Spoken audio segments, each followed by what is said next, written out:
Hello, everyone. Good morning to all of you.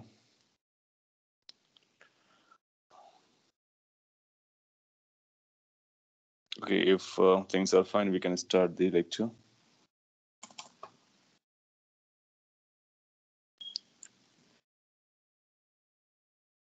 You are learning optics.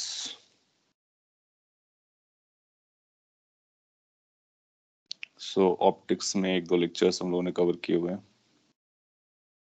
और ये learn किया है कि रिफ्लेक्शंस के लॉज क्या होते हैं, प्लेन मिरर से किस तरह से रिफ्लेक्शन चल रहा होता है. सो reflection through plane mirror.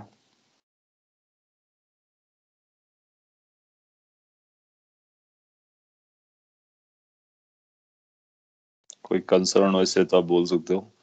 Multiple mirrors होते हैं, उस केस पे भी हम लोगों ने बात किया कि किस तरह से नंबर ऑफ इमेजेस या फिर इमेजेस की लोकेशंस को पता करते हैं. और अगर कोई भी नया क्वेश्चन कभी मिलता है आपको जो आपको आउट ऑफ द ट्रैक लगता है या फिर आउट ऑफ द कन्वेंशनल लगता है, तो आपको क्या करना होगा कि जो रूल्स हैं उन्हीं को फॉलो करना होगा, फॉर्मूलाज को नहीं. सो बेसिक रूल से स्टार्ट करना होगा. लास्ट में हम लोग रिफ्लेक्शन ऑफ कर्व्ड मिरर देख रहे थे या रिफ्लेक्शन फ्रॉम स्फेरिकल मिरर्स देख रहे थे.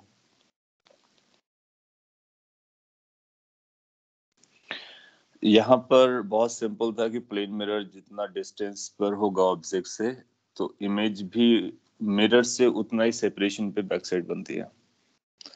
जबकि reflection from a spherical mirror आपने देखा था, जो कॉनकेव कॉन्वेक्स मिरर होता है, उसके लिए एक फॉर्मूला डिजाइन किया था, लास्ट क्लास में उसका प्रूफ हो गया था. 1/v plus 1/u is equal to 2/r. This was the formula that we had derivation in the last class. इस पे अपने को ये समझना है कि ये जो टर्म्स हैं उनकी मीनिंग क्या है and how to put their values to get the answers. So idea was like this. I'm just summarizing what we did in the last session. So अगर अपने पास ये एक मिरर है, so we need to go for principal axis first.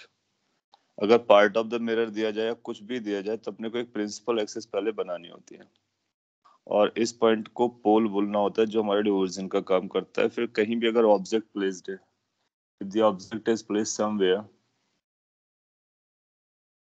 सो अपने को incident ray से idea लगाना होता है कि क्या चल रहा है. सो अगर इंसिडेंट रे अपने को ऑब्जेक्ट यहाँ पर है तो जाहिर सी बात है कि इंसिडेंट रे इधर जाएगी. That means incident ray is moving from left towards right. So rightwards from the P will be measured as a positive direction. Leftwards from the P will be measured as a negative direction. So this is how we decide the direction sign. एक बार ये decide कर लिया तो object की distance आपको दी जाएगी, ये वाली डिस्टेंस, इसको आप u से लिखोगे, लेकिन ये नेगेटिव पर है तो u को नेगेटिव लिखोगे. सो OP जो डिस्टेंस आ जाएगी तो हम u को क्या लिखेंगे, u is going to be minus OP. O से P जो डिस्टेंस है उसकी वैल्यू न्यूमेरिकली आप लिखोगे और एक माइनस लगाओगे, तो आप ऐसा लिख सकते हो माइनस OP का वैल्यू. और सिंस OP लेंथ होगा तो मॉड लगाने की जरूरत नहीं है, ये लिखने वाले हैं. देन आर्क के बारे में पता करना होगा, ये अपना u हो गया. अब आर के बारे में पता करना होगा, आर के बारे में बोलेगा रेडियस के बारे में. तो जो भी रेडियस आपको दी गई होगी आपको क्या होगा, साइन खुद से चूज करना पड़ेगा. तो आपको देखना होगा इसका सेंटर ऑफ कर्वेचर का होगा वो इस साइड होगा, तो वो भी नेगेटिव डायरेक्शन में. सो आर के प्लेस पर हम लोग लिखेंगे माइनस OC, क्योंकि ये डिस्टेंस जो होगी वो न्यूमेरिकली होगी, और माइनस इसलिए लगाएंगे क्योंकि वो नेगेटिव डायरेक्शन में लाई करता है. इन वैल्यूज को यहाँ पे सब्स्टिट्यूट करेंगे और v की वैल्यू को निकालेंगे. अगर v हमारा पॉजिटिव आया, अगर v पॉजिटिव आया इसका मतलब v इधर कहीं होगा. अगर v हमारा नेगेटिव आया इसका मतलब है v इमेज इधर कहीं होगा. सो किस डायरेक्शन में हमारी इमेज बन रही है हम वो भी बता सकते हैं, और अकॉर्डिंगली हम बता सकते हैं कि इमेज हमारा कैसा है, या रियल है या फिर इमेजिनरी है. वो कैसे समझेंगे, अगर सपोज कर लीजिए v हमारा पॉजिटिव आया, इसका मतलब है इमेज यहाँ कहीं पॉजिटिव जोन में बनाने की कोशिश कर रहा है. और आप जानते हो कि मिरर में पीछे कुछ होता नहीं है, मिरर के जो पीछे बैक साइड होता है ना, वो सिल्वर्ड सेक्शन होता है, तो वो वर्चुअल स्पेस की बात कर रहा होता है. तो अगर v पॉजिटिव आता है तो हम कंक्लूड करेंगे कि image is going to be virtual. और नॉन रियल और इमेजिनरी। अगर हमारा v की वैल्यू निगेटिव आती है, इसका मतलब है v या इमेज यहाँ ही कहीं बन रही है, तो यहाँ पर रिफ्लेक्टेड रेज के इंटरसेक्शन से बना होगा, तो वो रियलिटी में दिखेगा अपने को। सो इसका मतलब इमेज इज रियल। तो ये पॉइंट आप ऐड कर लीजिए कि इमेज के बारे में हम रियल और वर्चुअल कैसे बोल सकते हैं इन केस ऑफ मिरर्स। तो ये सभी मिरर के लिए ट्रू होगा, चाहे वो कॉनकेव हो या कॉन्वेक्स हो। साइन कन्वेंशन के लिए कॉन्वेकेव नेचर मैटर करेगा।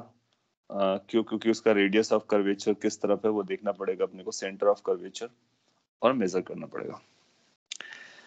इन केस आपको इतना समझता है तो मैं आपको एग्जांपल देता हूँ, आप उस एग्जांपल से उसको सॉल्व करके एक आंसर निकालने की कोशिश कीजिए न्यूमेरिकल वैल्यू दे करके। और बिलीव मी कि अगर आपने थोड़ा भी प्लस माइनस किया तो आपका आंसर गड़बड़ हो जाएगा, क्योंकि इसमें कई सारे प्लस कई सारे माइनस होते हैं। और प्रॉपरली लगाया तो आपका आंसर हमेशा करेक्ट आएगा, कभी इशू नहीं आएगा। सो लेट्स से कि एक एग्जांपल है, मैं फिगर बना करके ही दे देता हूँ। लेट्स से कि एक इस तरह का मिरर रखा गया और वो मिरर कुछ इस तरह का,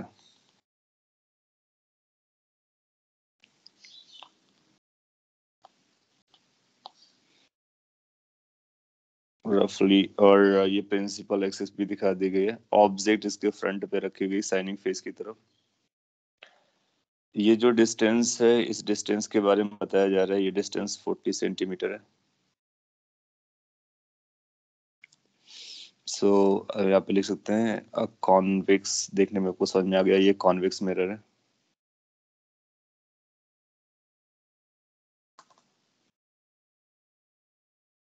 A convex mirror of 60 centimeter radius of curvature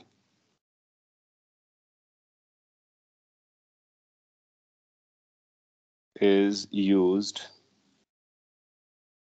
to form image of a point object। अभी हमारा ऑब्जेक्ट जो है पॉइंट ऑब्जेक्ट है, आगे आप लर्न करोगे हम ऑब्जेक्ट का साइज बढ़ा देंगे। तो अगर हम पॉइंट के बारे में बात कर सकते हैं तो बिग ऑब्जेक्ट के बारे में भी बात कर लेंगे। Image of a point object is used to form image of a point object placed 40 centimeter as shown। Question is find location and nature of image। तो अपने को ये पता करना कि कहाँ पर बनेगा और किस नेचर का बनेगा, ये दोनों आंसर अपने को देना है। Nature means whether it's going to be real, virtual, और location means how much distance away from the mirror, whether it's left side और राइट साइड। और एक और ये छोटा सा पॉइंट होता है कि अगर कोई ऑब्जेक्ट हमारी प्रिंसिपल एक्सिस पर है तो उसका इमेज भी प्रिंसिपल एक्सिस पर ही बनता है। तो ये तो क्लियर है कि इसका इमेज यहीं बनेगा, ऐसा नहीं बोलेंगे कि यहाँ पे बनेगा या फिर यहाँ पे बनेगा।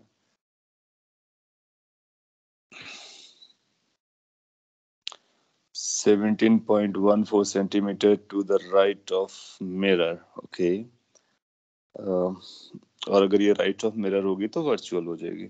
ओके, लेट्स वेट कि कुछ और कंफर्मेशंस हैं।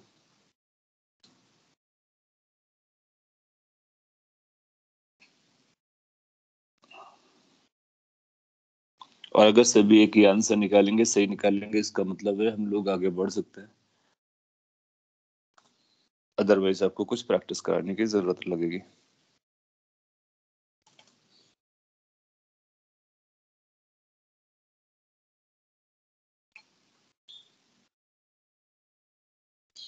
Seventeen point something 120/7, similar type की स्टोरी है।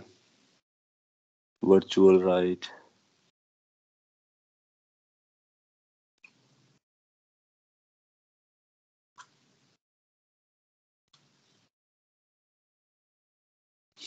ओके सो मैं यहाँ पे सॉल्व करता हूँ और आपने जो सॉल्व किया उससे टैली करेंगे। प्रॉपर जा रहा है, बहुत अच्छी बात है, अदरवाइज आपको चेंज करने का। सो आप पोल इसको डिजाइन कर लोगे 10 pole and then after you will write की साइन कन्वेंशन, लाइट रेज इधर जाएंगी, सो ये पॉजिटिव सेंस होगा और ये नेगेटिव डायरेक्शन होगा, और u अपना नेगेटिव साइड पे लाई कर रहा है तो u must be written as -40। Centre इसका यहाँ पर होगा तो सेंटर ऑफ कर्वेचर इधर जाने वाला है। इसका रेडियस ऑफ कर्वेचर 60 दिया गया है। अगर रेडियस ऑफ कर्वेचर 60 दिया गया है तो आर को हम कैसा लिखेंगे, पॉजिटिव लिखेंगे, +60 लिखेंगे। +60 क्यों लिखा, वो आपको समझ में आ गया होगा कि पोल से इधर रेडियस जा रहा है, पॉजिटिव डायरेक्शन पर है, तो जिस इस तरह से आपने प्लस और माइनस साइन ले लिए। अब आपको पता होता है कि 1/v + 1/u is equal to 2/r होता है, तो हम लोग इसी को यूज करेंगे। और 1/v का मतलब इसी को तो निकालना ही है। 1/u के प्लेस पर हम -40 रख देंगे। सारा कुछ सेंटीमीटर में चल रहा है तो हमारा आंसर भी सेंटीमीटर में आएगा, तो डायमेंशन के बारे में भी ख्याल रखते हैं। ये 60 हो जाएगा। फर्दर सिंप्लीफिकेशन विल से कि 1/v की वैल्यू आएगी 1/30। 2/60 is basically 1/30, you know that. ये माइनस साइन उधर जाएगा तो प्लस का हो जाएगा, 40 हो जाएगा। सिंप्लीफाई करोगे तो 7/120 जैसा कुछ आ जाएगा। तो v की जो वैल्यू आ रही है 120/7 सेंटीमीटर में कन्वर्ट हो जा रहा है। डेसिमल्स में भी निकाल सकते हो, तो जो आपने बोला वही आ रहा होगा, 17 पॉइंट समथिंग। तो यहाँ से अपने को पता चला कि ये पॉजिटिव आ रहा है, इसका मतलब image must be formed somewhere on the right side, क्योंकि पॉजिटिव सेंस में जाना है। और 17 पॉइंट समथिंग सेंटीमीटर होगा तो यहाँ पर कहीं इमेज बन रहा होगा। This will be the location of image and this is going to the distance which is 120/7 centimetre. और ये कैसा हो जाएगा, सिंस वी पॉजिटिव है तो ये वर्चुअल हो जाएगा, तो हम बोलेंगे कि ये वर्चुअल है। तो नेचर कैसा हो जाएगा, वर्चुअल। गुड। अगर आप सभी ने ये समझ लिया है तो अपना काम बनता है। दैट मीन्स सिंपल क्वेश्चन हम टैकल कर सकते हैं जिसमें कि ऑब्जेक्ट, पॉइंट ऑब्जेक्ट दिया जाए, मिरर दिया जाए, लोकेशन दिया जाए और उसकी इमेज के बारे में पूछा जाए। हम ये बता सकते हैं इमेज किस तरफ बनेगी, कितना डिस्टेंस होगा मिरर से। हमेशा मिरर से डिस्टेंस हम मेजर करते हैं, पोल से, और प्लस माइनस हम डिसाइड कर लेते हैं लेफ्ट राइट, और अकॉर्डिंगली हम बता देंगे कि वो वर्चुअल है या फिर रियल है। गुड। इसका मतलब पॉइंट इमेज के बारे में हम लोग समझ सकते हैं। आपको पता होगा पहले से भी या फिर अभी आप सीख लेंगे कि जो रेडियस ऑफ कर्वेचर होता है इसको हम फोकल लेंथ से रिलेट करते हैं, फोकस से रिलेट करते हैं, फोकल लेंथ से। तो वो समझ लेते हैं कि फोकस क्या होता है और फोकल लेंथ क्या होती है। सो आगे बढ़ेंगे and we can have a heading like focal length और focus point. So let's say कि अपने पास एक कोई मिरर है, मे बी दिस, कोई भी एक मिरर हो सकता है दोनों में से। फिर आप उसकी प्रिंसिपल एक्सिस को देखते हो, ये प्रिंसिपल एक्सिस है। फोकस एक ऐसा पॉइंट होगा जहां पर अगर ऑब्जेक्ट को हम इनफाइनाइट पे रख दें, अगर ऑब्जेक्ट को इनफाइनाइट पे रख दें तो उसकी इमेज जहां पर फॉर्म होगी उस पॉइंट को हम लोग फोकस बोलते हैं। या फिर अदरवाइज भी आप बोल सकते हो कि ऑब्जेक्ट को ऐसे पॉइंट पर रखें जिससे उसकी इमेज इनफाइनाइट पे चली जाए। Previous slide, yes here it is.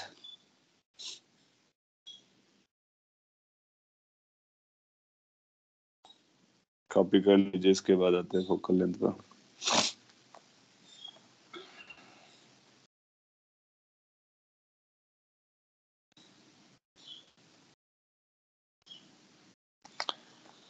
Fine. So focal length या फोकस एक ऐसे पॉइंट को बोलते हैं जहां पर ऑब्जेक्ट को रखोगे तो इमेज इनफाइनाइट पे जाएगा, इमेज को रखोगे तो ऑब्जेक्ट इनफाइनाइट पे जाएगा। हम इसको रे डायग्राम से भी पता कर सकते हैं और इस इक्वेशन से भी पता कर सकते हैं जो हम लोगों ने पता किया था, 1/v + 1/u is equal to 2/r।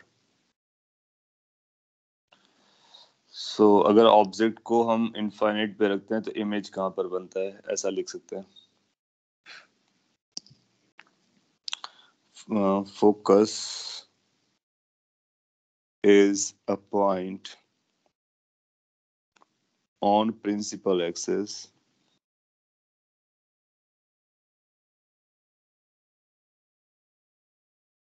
where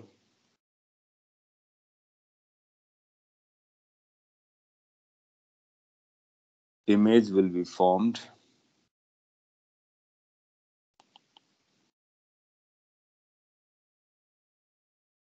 if object is located at infinity.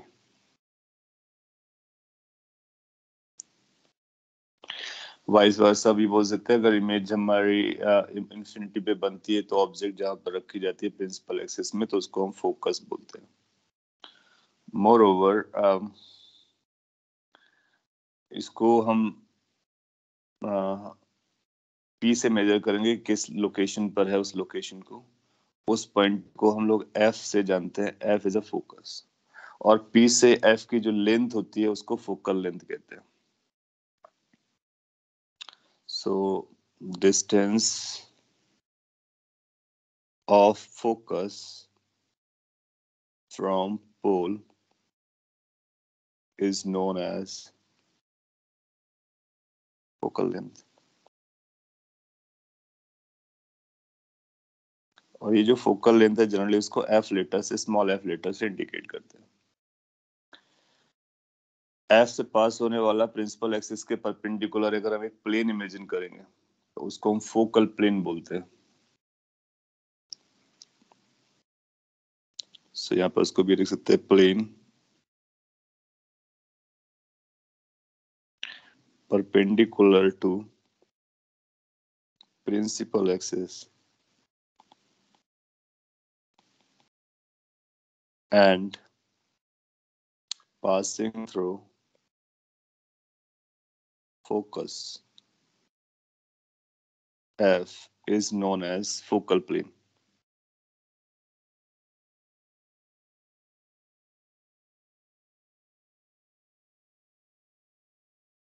So focus, focal plane, focal length, इन सब के बारे में हम लोग समझ रहे हैं.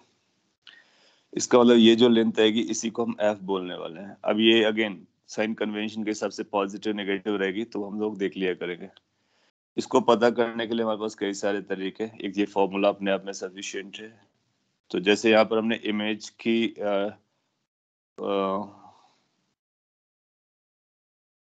क्या लिखा था, axis where image will be formed. अगर ऑब्जेक्ट इंफिनिटी पे रखा हो तो इसी फॉर्मूले में हम लोग क्या बोलेंगे कि अगर हम ऑब्जेक्ट को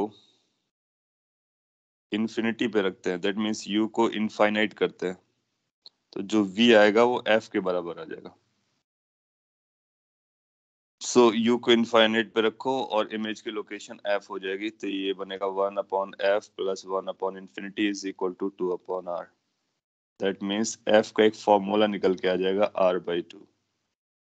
सो दिस फोकल लेंथ जो होता है ना वो रेडियस ऑफ कर्वेचर पे डिपेंड करता है. दैट मीन्स जब आप मिरर को बना रहे होगे तो आपने कौन सा स्फीयर लिया था, यानी उस स्फीयर का रेडियस ऑफ कर्वेचर क्या था, उस पर डिपेंड करेगा. और जो भी रेडियस ऑफ कर्वेचर होगी उसको हम 2 से डिवाइड करेंगे, फोकल लेंथ मिल जाएगा. फोकस उसी डायरेक्शन में होगा जिस डायरेक्शन में सेंटर ऑफ कर्वेचर होता है, तो इसका मतलब एफ का साइन वही होगा जो आर का साइन आएगा. बाकी अगर रे डायग्राम वाइज बात करोगे तो कैसा समझ में आएगा, ऐसा समझ में आएगा कि अगर आप अपने ऑब्जेक्ट को इनफाइनाइट पे रखा है तो इनफाइनाइट की जो लाइट रे आएगी वो पैरेलल आएगी और फिर रिफ्लेक्ट होकर के यहाँ से पास कर जाएगी. और ये आप जानते हो कि जो सेंटर से जाएगी वो अपने आप को रिट्रेस कर जाएगी. तो 2 लाइट रेज इनफाइनाइट से आने वाली आपने चूज की और दोनों के बेसिस पर आपने कैलकुलेट किया कि जो पॉइंट ऑफ इंटरसेक्शन है वो ये बन रहा है, यही आपका इमेज है और यही अपना फोकस है. तो वहां से भी हम लोग प्रूफ कर सकते हैं कि f की वैल्यू r/2 होगी. तो इससे हम लोग ये प्रूफ कर पा रहे हैं कि ये जो डिस्टेंस है, अगर ये r है तो ये डिस्टेंस r/2 होती है. That means focus is at the centre of और mid of pole and the centre. तो पोल और सेंटर के एग्जैक्टली बीच में फोकस लाई करता है.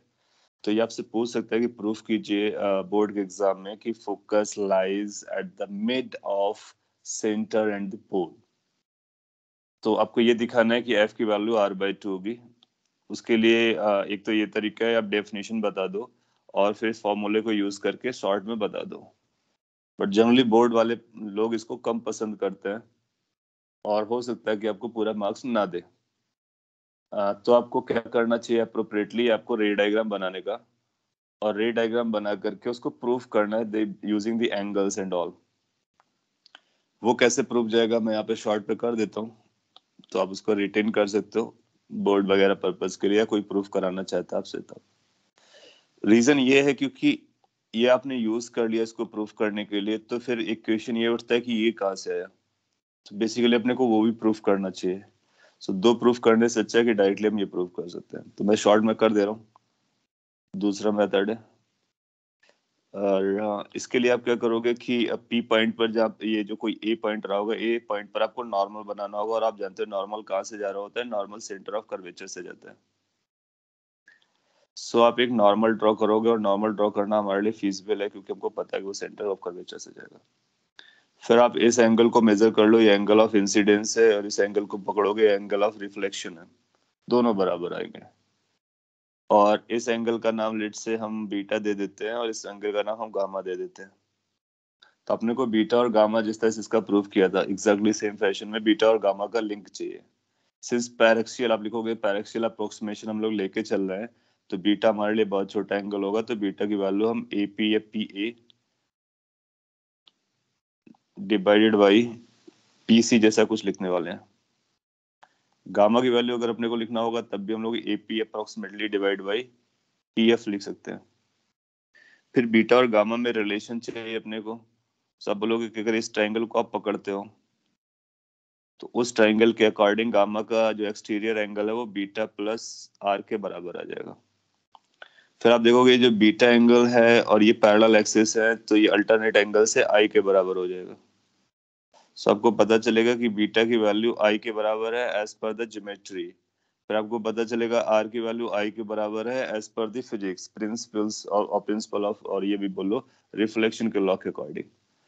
तो इनको सबको लिखना होगा कि ये रिफ्लेक्शन के लॉ से आ रहा है, ये ज्योमेट्री से आ रहा है, और ये वो ज्योमेट्री है ट्रायंगल से आ रहा है। इतना सब लिखने के बाद देन यू कैन से कि जो गामा की वैल्यू है, I की वैल्यू R और I की वैल्यू बीटा, R की मतलब वैल्यू बीटा हो जाएगी, तो ये 2 बीटा के बराबर हो जाएगी। सो गामा के प्लेस पर हम लोग लिख सकते हैं AP divide by PF, that must be equal to 2 times beta which is AP divide by PC। AP और AP कैंसिल हो जाएंगे, PF को आप F लिख सकते हो, तो ये 1/F हो जाएगा फोकल लेंथ, और ये 2/R हो जाएगा। PC को हम R लिख सकते हैं। तो इस तरह से भी आप प्रूफ कर सकते हो। मैंने बहुत छोटे से स्पेस पे लिखा हुआ है, और अगर कोई कंसर्न रेज हो रहा हो तो आप जरूर रेज कीजिए। इसको लैंग्वेज के साथ फिल करके आप प्रॉपर्ली लिखोगे, आपको पूरे फुल मार्क्स मिलने वाले हैं। और कंपटीशन के एग्जाम में आपको ये सब करने की कोई जरूरत नहीं होती, आपको याद रखना है और ये फॉर्मूला याद रखना है। 2 फॉर्मूले से हम मिरर को सॉल्व कर लेते हैं, पॉइंट ऑब्जेक्ट का काम कंप्लीट हो जाता है।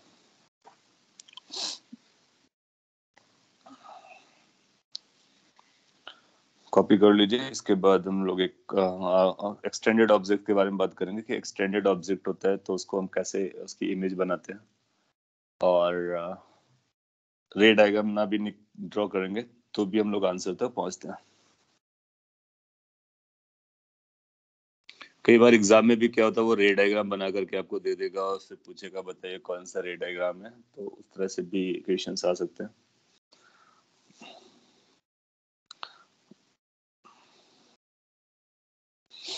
कॉपी कर लिया होगा।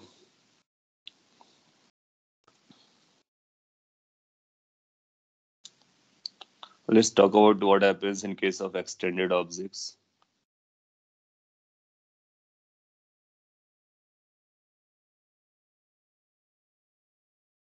Extended objects.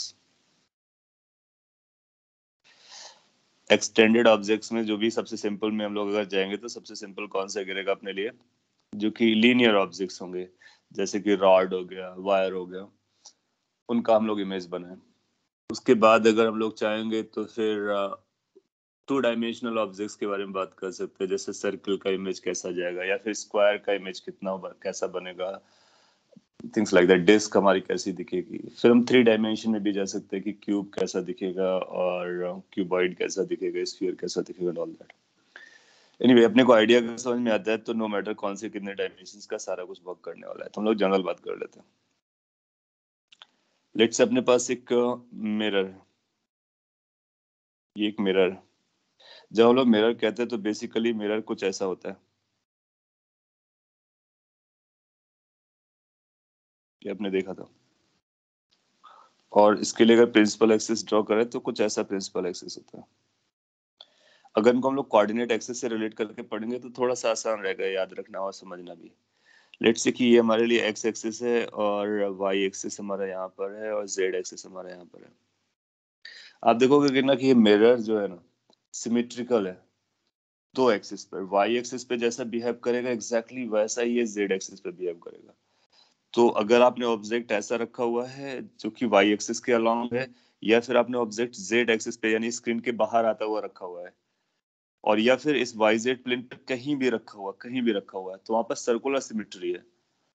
और वो सारी के सारी डायरेक्शंस जो होंगे वो एक्स एक्सिस के प्रिंसिपल एक्सिस के परपेंडिकुलर होंगे। तो बेसिकली अपने को क्या देखना है कि इसको दो पार्ट में समझना है। What happens when it is along the principal axis and what happens when it is perpendicular to the principal axis? और perpendicular to the principal axis की जो story होगी that will cover all y axis, z axis, in fact yz plane की पूरी story को cover करेगा। So इसको हम लोग प्रिंसिपल एक्सिस के along और प्रिंसिपल एक्सिस के वर्टिकल डायरेक्शन की हम लोग बात करेंगे। लेट्स से कि अपने पास एक ऑब्जेक्ट है और वो जो ऑब्जेक्ट है वो कुछ ऐसा है। एक पॉइंट लीनियर ऑब्जेक्ट है जो जिसकी लेंथ y डायरेक्शन में भी है, और एक लीनियर ऑब्जेक्ट है जिसकी डायरेक्शन x एक्सिस पे या फिर प्रिंसिपल एक्सिस पर भी है। तो दो लेंस को हम पढ़ेंगे, 1 by 1 पढ़ सकते हैं, एक बार भी पढ़ सकते हैं। सो आपके लिए 1 by 1 करना ज्यादा आसान होगा तो 1 by 1 कर लेते हैं। So the object is placed perpendicular to the principal axis. ये ज्यादा पॉपुलर है, ये आपने 9th-10th में भी देखा भी होगा। सो अगर प्रिंसिपल एक्सिस के परपेंडिकुलर ऑब्जेक्ट आपने रखा हुआ है तो आपने टर्म सुना होगा कि इसका मैग्निफिकेशन पता करते हैं और मैग्निफिकेशन से बता देते हैं कि इमेज हमारा कितना हाइट का लेंथ का बनने वाला है। मोर ओवर हमको ये भी पता है कि जो भी ये हमारा ऑब्जेक्ट है, लेट्स से ऑब्जेक्ट का नाम ए से बी है, तो इमेज इसी प्रिंसिपल एक्सिस से स्टार्ट करेगी। क्यों? क्योंकि इस ऑब्जेक्ट को हम लोग ऐसा ट्रीट कर सकते हैं कि एक पॉइंट ए है, दूसरा पॉइंट यहाँ पर है, तीसरा यहाँ पर, इनफाइनेटली मेनी पॉइंट, और लास्ट वाला पॉइंट बी है। सो हम ए का इमेज बना दें, बी का इमेज बना दें, दोनों को ज्वाइन कर दें तो बीच वाले सभी पॉइंट का इमेज बन जाएगा। But we are damn sure कि ए पॉइंट का जो इमेज बनेगा वो इसी प्रिंसिपल एक्सिस पे बनेगा, मे बी यहाँ पर और मे बी यहाँ पर और मे बी समवेयर। लेट्स अगर यहाँ पर बनता है तो ये ए डैश होगा, ये इमेज ऑफ ए पॉइंट होगी। फिर हम बी की इमेज बनाएंगे, बी की इमेज में भी लाइक यहाँ पर बन जाए बी डैश। तो फिर ए और बी को ज्वाइन करेंगे, ए से बी की तरफ जो वैल्यू आएगी वो इसकी इमेज की लोकेशन बता रहा होगा। जमता है? अगर ये आपको समझता है तो फिर हम लोग ये भी बोल सकते हैं कि यहाँ से अपने को इमेज पता चल गया, ये इमेज की हाइट है, ये ऑब्जेक्ट की हाइट है, दोनों के रेशियो को निकालते हैं तो उसको मैग्निफिकेशन जैसा कुछ बोलेंगे। और ये हमारे लिए खास इंपॉर्टेंट है, अगर थोड़ा सा अच्छा क्वेश्चन आएगा तो फिर वो मैग्निफिकेशन या फिर वेलोसिटीज, एक्सेलरेशन, मैकेनिक्स को यूज करके क्वेश्चन पूछता है। तो हम यहाँ से वेलोसिटीज को भी रिलेट कर पाएंगे और लेंथ को भी रिलेट कर पाएंगे, सारा कुछ कर पाएंगे। एनीवे, सो अगर ये हमारे पास ऑब्जेक्ट है तो हम लोगों को क्या करना है वो अपने को समझना है। तो उसके लिए इसका पहले रे डायग्राम बनाते हैं, इसकी इमेज बनाते हैं और देखते हैं कि ये ऑब्जेक्ट जो है वो इमेज कैसे फॉर्मेशन करेगा। सो रे डायग्राम में भी अपीयर लाइक दिस कि अगर हम ए का इमेज बनाना चाहते हैं तो ए की इमेज तो हमको पता है कि इसी पे बनेगी, तो बी की इमेज कैसे बनाते हैं वो समझते हैं। अगर आप प्रिंसिपल एक्सिस के पैरेलल लाइट रे ले जाओगे बी से, प्रिंसिपल एक्सिस के पैरेलल, तो जो भी लाइट रे प्रिंसिपल एक्सिस के पैरेलल जाती है, आप उसको एज ए रूल याद रखेंगे कि वो लाइट रे फोकस से होकर गुजरती है, फोकस से होकर गुजरती है। तो एक तो ये रिफ्लेक्टेड लाइट रे मिल गया अपने को, किसका, बी से जो पास हो रहा है, इसका मतलब ये जो पॉइंट रहा होगा ये डेफिनेटली फोकस वाला फोकस पॉइंट रहा होगा. So all the axes which are passing through the parallel to the principal axis, they always pass through the focus. क्योंकि अभी थोड़ी देर पहले फोकस की जो डेफिनेशन पढ़ी थी, हम बी की इमेज बनाने में इंटरेस्ट ले रहे हैं. फिर एक काम करते हैं कि बी से एक दूसरी लाइट रे पकड़ते हैं जो कि अगेन ऑब्वियस वाला हो. ऑब्वियस वाला कौन सा जाएगा, जो पोल से जा रहा होगा. अगर आप पोल से इंसिडेंट कराओगे तो वो लाइट रे कुछ ऐसी निकलने वाली है. ऐसा कैसे, वो भी समझते हैं. क्योंकि जब पोल पर इंसिडेंट करेगा तो आप पाओगे कि ये जो एंगल बन रहा है यही इंसिडेंट एंगल होगा. ये नॉर्मल का काम करेगा क्योंकि नॉर्मल सी से पास करता है. तो जितना इंसिडेंट एंगल आएगा उतना रिफ्लेक्टेड एंगल होगा, तो उतना ये एंगल हम डाउन साइड बना देंगे. सो ये दोनों एंगल आपस में बराबर हैं कि इनको हम लोग बाद में यूज कर सकते हैं. आपने देखा बी पॉइंट से चलने वाली दो लाइट रेज का रिफ्लेक्टेड वर्जन निकाला और उनका इंटरसेक्शन पॉइंट ये मिल रहा है. तो इसका मतलब बी पॉइंट का जो इमेज फॉर्मेशन होगा वो सर्टेनली ये पॉइंट होगा. इसका मतलब ये कौन सा पॉइंट होगा, ये बी डैश होगा. That means image of B point. अभी थोड़ी देर पहले हमने बोला था कि अगर बी पॉइंट का इमेज मिल जाता, ए पॉइंट का इमेज इसी लाइन पे लाई करने वाला है, तो फिर एक अगर हम इस तरह का एरो बनाते हैं running from principal axis towards be vertical, तो ये हमारे लिए बता देगा कि this point must be A dash. That means A की इमेज हो जाएगी. So A dash B dash हमारे लिए इमेज हो गया, ए बी हमारे लिए ऑब्जेक्ट हो गया. रे डायग्राम बना करके, सिंपल रे डायग्राम बना करके हमने इमेज का लोकेशन और उसका ओरिएंटेशन पता किया. ये ज्योमेट्रिकली है, इसलिए इसको ज्योमेट्रिक ऑप्टिक्स भी बोलते हैं. और या फिर रे डायग्राम बना करके अब हमको इसको mathematical form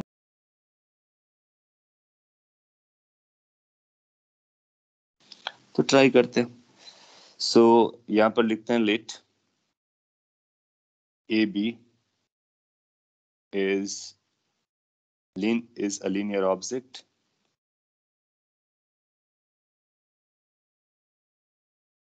and it is placed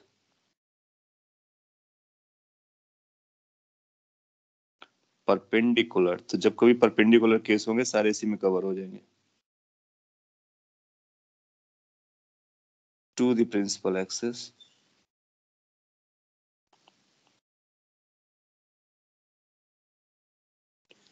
also हम लोग ये समझ लेते हैं कि जो AB का लेंथ है, लेट से वो AB की लेंथ h है और ये हमारे लिए ऑब्जेक्ट लेंथ कहलाएगी.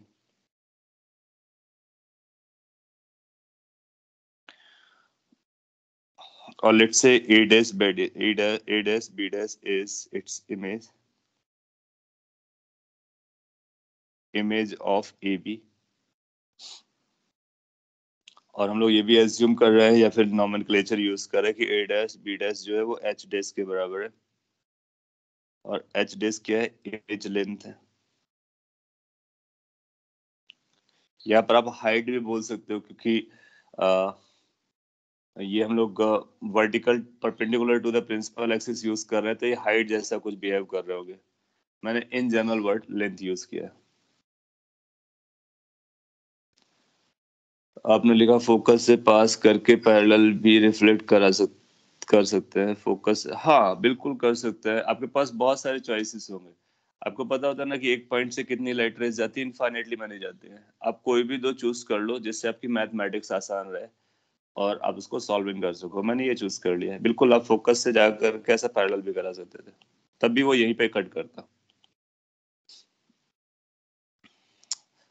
Okay that's good. सो अब अपने को पता करना है ए डैश बी डैश. अच्छा, अगर अपने को ए डैश बी डैश पता करना है तो क्या करना चाहिए. तो लेट्स से कि ये जो एंगल जहां पर ये इंसिडेंट किया था पोल पर वो थीटा है, तो डाउन साइड वाला भी थीटा रहा होगा. हम लोग कुछ ट्राइंगल्स वगैरह देख सकते हैं और उसके बाद उसको सिंप्लीफाई कर सकते हैं. अगर हम लोग एक ट्राइंगल देखते हैं, let's consider the triangle ABP. ABP triangle पकड़ने का मतलब हम ऑब्जेक्ट को पोल के साथ देख रहे हैं. Let's try to apply tan theta. So what this tan theta is going to be? Tan theta is going to be equal to AB, the perpendicular, divided by PA.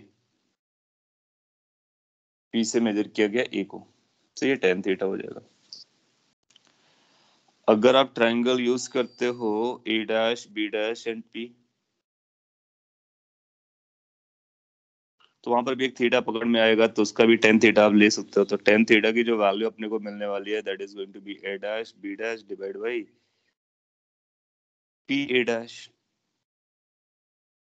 आप इन दोनों को एक साथ अगर यूज करेंगे तो आपको पता चलेगा कि जो ए बी है और पी ए डिस्टेंस है, these are going to be equal to A dash B dash divide by A P A dash. Further simplify कर लेते हैं। सो लेट्स से हम ये पता करना चाहते हैं A dash B dash divide by A B, that means height और length of image divide by length of object. दोनों की लेंथ का रेशियो हम पता करना चाहते हैं। अगर हम इस रेशियो को पता करना चाहेंगे तो ये जो रेशियो अपने को मिल रहा है that comes out to be what, A dash B dash upon AB is equal to P A dash divided by PA।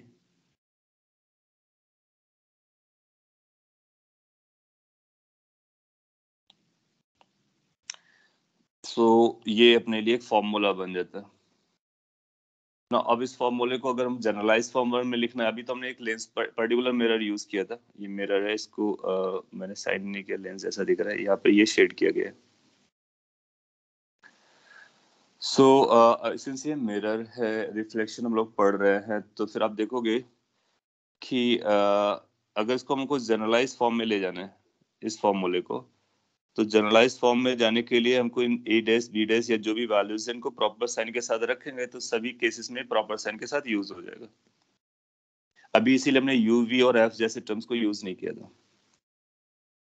अच्छा, अब देखोगे कि ए बी की वैल्यू अगर आप लिखना चाहें तो यहाँ से हम लोग लिखेंगे A B. No, sign convention के हिसाब से आप देखोगे ये हमारा पॉजिटिव डायरेक्शन होगा और ये हमारा नेगेटिव डायरेक्शन होगा एक्स के लिए। वाई के लिए ये पॉजिटिव डायरेक्शन होगा और डाउन साइड वाला नेगेटिव होगा। वाई के लिए कैसे चूज करना वो आपकी चॉइस है, आप किसी एक को पॉजिटिव ले लो तो दूसरे को नेगेटिव लेना पड़ेगा। सो ए बी जो है वो पॉजिटिव डायरेक्शन में है, तो ए बी को हम लोग लिखेंगे एच। ए डैश बी डैश के बारे में क्या ख्याल है? ए डैश बी डैश हमारा नेगेटिव, इसका पॉइंटर जो है नीचे जा रहा है, तो ये माइनस एच डैश हो गया। और भी कौन कौन से टर्म्स आ रहे हैं? P A dash, P A dash क्या होगा? P A dash will be the location of image. अगर ए पॉइंट ऑब्जेक्ट होता है तो उसकी इमेज कितनी दूर पर बन रही, वही जिसको हम वी से लिखते हैं, तो ये हमारा वी होगा, लेकिन ये नेगेटिव डायरेक्शन में है तो माइनस वी हो जाएगा। सिमिलरली अपने को पी ए यूज करना है। पी ए ये डेरिवेशन है, अगर आपको समझ में आ रहा है तो आपको फोकस देना चाहिए, और आप अटेंशन दोगे तो डेफिनेटली समझ में आएगा। इसके बाद जो रिजल्ट बनेगा वो अल्टीमेट फॉर्मूला होगा, उसको हमको बार बार यूज करना है। P A will be the location of object, और उसको हम लोग यू से लिखते हैं, सिंस ये नेगेटिव डायरेक्शन में तो माइनस लगाने का। सो हम इस मिरर से इंडिपेंडेंट हो जा रहे हैं डायरेक्शन को यूज करके, और उनके यू वी के सबके साइन को यूज कर रहे हैं। जब आप इसको रखोगे तो इस फॉर्मूले से अपने को क्या मिलने वाला है? उस फॉर्मूले से अपने को मिलने वाला है कि अपने we are getting some sort of this a dash b dash which is minus h dash divided by ab which is h is equal to pa dash which is minus v divided by pa which is minus u. Let's simplify it and try to find out h dash upon h. ये जो h dash upon h की value आएगी which will become minus v by u. इसका मतलब है height of image divide by height of object is going to be equal to minus V by U. इसी को एक नए नाम से बुला लेते हैं, दैट्स कॉल्ड मैग्निफिकेशन। सो एक टर्म डिफाइन करते हैं, magnification. Magnification magnification is m, this is height of image divide by height of object, या फिर length of image divide by length of object. यहाँ पे मैं शॉर्ट में लिख देता हूँ, image length divide by object length which is perpendicular case। तो h dash by h को हम लोग m बोलेंगे। अगर आप दोनों को रिलेट करोगे तो यहाँ से h dash by h पता चल गया, so we got to know कि मैग्निफिकेशन कितना हो रहा है m की वैल्यू। सो m की value is h dash upon h, heights का ratio which is equal to minus v by u। और आप में से कई लोगों ने हो सकता है इसको देखा हो पहले, और अब आप उसका डेरिवेशन भी समझते हो और आप उसको याद भी रख सकते हो. So magnification of any extended object which is perpendicular to the principal axis can be given by this relation, which is m is equal to minus v by u. अच्छा, v क्या है? Object distance. और image distance. u क्या है? Object distance from the poles. इनके बारे में हम लोग जानते हैं और इनकी वैल्यू को निकाल करके हम लोग यूज कर सकते हैं. तो सॉल्व करने के लिए क्या होगा? पहले हम मिरर फॉर्मूला लगाएंगे 1 by v plus 1 by u is equal to 1 by f. इससे v पता करेंगे. एक बार v आ गया, v को यहाँ वापस कर देंगे, मैग्निफिकेशन मिल जाएगा. मैग्निफिकेशन से हमको ये पता चल जाएगा इमेज की हाइट कितनी है, क्योंकि ऑब्जेक्ट की हाइट आपको बताई जाएगी. तो ऑब्जेक्ट की हाइट अगर आपको बताई जाती है तो आप इमेज की हाइट निकाल सकते हो by using the mirror formula as well as magnification formula. और ये जो फॉर्मूला है ये सभी मिरर के लिए वैलिड है, नो मैटर कौन सा मिरर है, क्योंकि यहाँ पर हमने इनको इस तरह से लिखा था, फिर बाद में यूवी को प्रॉपर साइन के साथ रखा गया है, तो ये भी प्रॉपर साइन के साथ यूज होगा.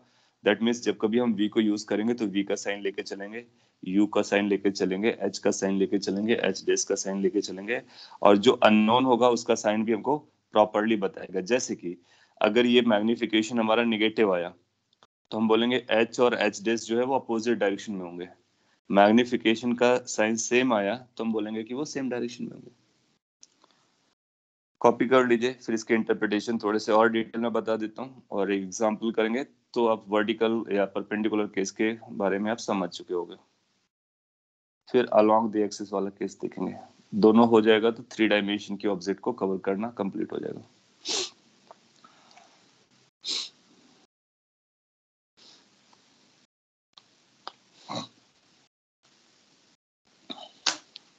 सो ये फाइनल रिजल्ट है जिसको आपको याद रखना है, नो मैटर ये आपने कितना समझा, और इससे भी अपना काम हो जाएगा. इसके बाद जो इंटरप्रिटेशंस होंगे उससे काम हो जाएगा. अगेन ये मैंने इतना डिटेल में इसलिए भी लिखा कि आपको बोर्ड के एग्जाम या फ्यूचर में कोई भी डिस्क्रिप्टिव एग्जाम दोगे और कोई भी आपसे पूछ सकता है कि प्रूफ कीजिए कि मैग्निफिकेशन का फॉर्मूला मिरर केस के लिए माइनस वी बाई यू होता है, तो आपको ये सारा कुछ स्टफ करने का, उसको समझाने का, और इसके बाद इसको लिख देने का.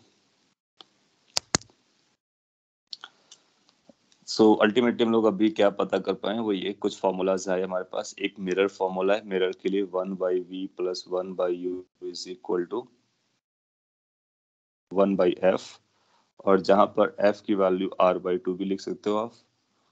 और एक और फॉर्मूला मिला मैग्निफिकेशन परपेंडिकुलर केस के लिए माइनस वी बाई यू. सो ये सारे फॉर्मूलाज हैं, इसको आप पहले देख चुके हो, इसका भी डेरिवेशन देखा, इसका भी डेरिवेशन देखा. इसके क्या इंटरप्रिटेशन है उसके बारे में बात करते हैं. जब आप मैग्निफिकेशन कैलकुलेट करोगे तो ये मैग्निफिकेशन m की वैल्यू पॉजिटिव आ सकती है, m की वैल्यू नेगेटिव आ सकती है. तो अगर m की वैल्यू पॉजिटिव आई, इसका कंक्लूजन हम लोग क्या निकालेंगे कि इमेज और ऑब्जेक्ट दोनों सेम डायरेक्शन पर है. और अगर हमारा ऑब्जेक्ट ऊपर है तो इमेज भी ऊपर है, ऑब्जेक्ट नीचे है तो ये भी नीचे है. इसको बोलते हैं इरेक्ट ऑब्जेक्ट. हाँ, सो अगर ऑब्जेक्ट अपसाइड है तो इमेज भी अपसाइड होगी. सो इमेज इज इरेक्ट, सीधा है. सीधा का मतलब हुआ जैसा ऑब्जेक्ट था उसी तरह से आपका इमेज बन गया है. अगर m की वैल्यू नेगेटिव आई, दो में से आएगी, या तो पॉजिटिव आएगी या तो नेगेटिव आएगी, तो हम क्लेम करेंगे कि इमेज इज इन्वर्टेड. इन्वर्टेड का मतलब हुआ, इन्वर्टेड का मतलब हुआ कि ऑब्जेक्ट जिस डायरेक्शन में है उसका उल्टा डायरेक्शन में है, अपोजिट डायरेक्शन में. That's called inverted. सो ये दो कंक्लूजन्स हम निकाल सकते हैं based on the sign of m. So जैसे ही आप साइन देखोगे अपने को पता चल जाएगा कि इरेक्टेड है, इरेक्ट है, या फिर इन्वर्टेड है, सीधा है या फिर उल्टा है, ये बता सकता हूँ. इसके अलावा भी अगर मैग्निफिकेशन की वैल्यू, मॉड वैल्यू, हम पॉजिटिव वैल्यूज के बारे में बात कर रहे हैं, नो मैटर कि वो पॉजिटिव था नेगेटिव था, मॉड लगा के देखेंगे न्यूमेरिकल वैल्यू. अगर इसकी वैल्यू 1 से बड़ी आई, इसका मतलब हाइट ऑफ इमेज ज्यादा है, हाइट ऑफ ऑब्जेक्ट कम है. दैट मीन्स ऑब्जेक्ट की जो इमेज है वो बड़ी इमेज आ रही है, इनलार्ज्ड इमेज है. तो हम आंसर कुछ ऐसे देंगे, image is enlarged.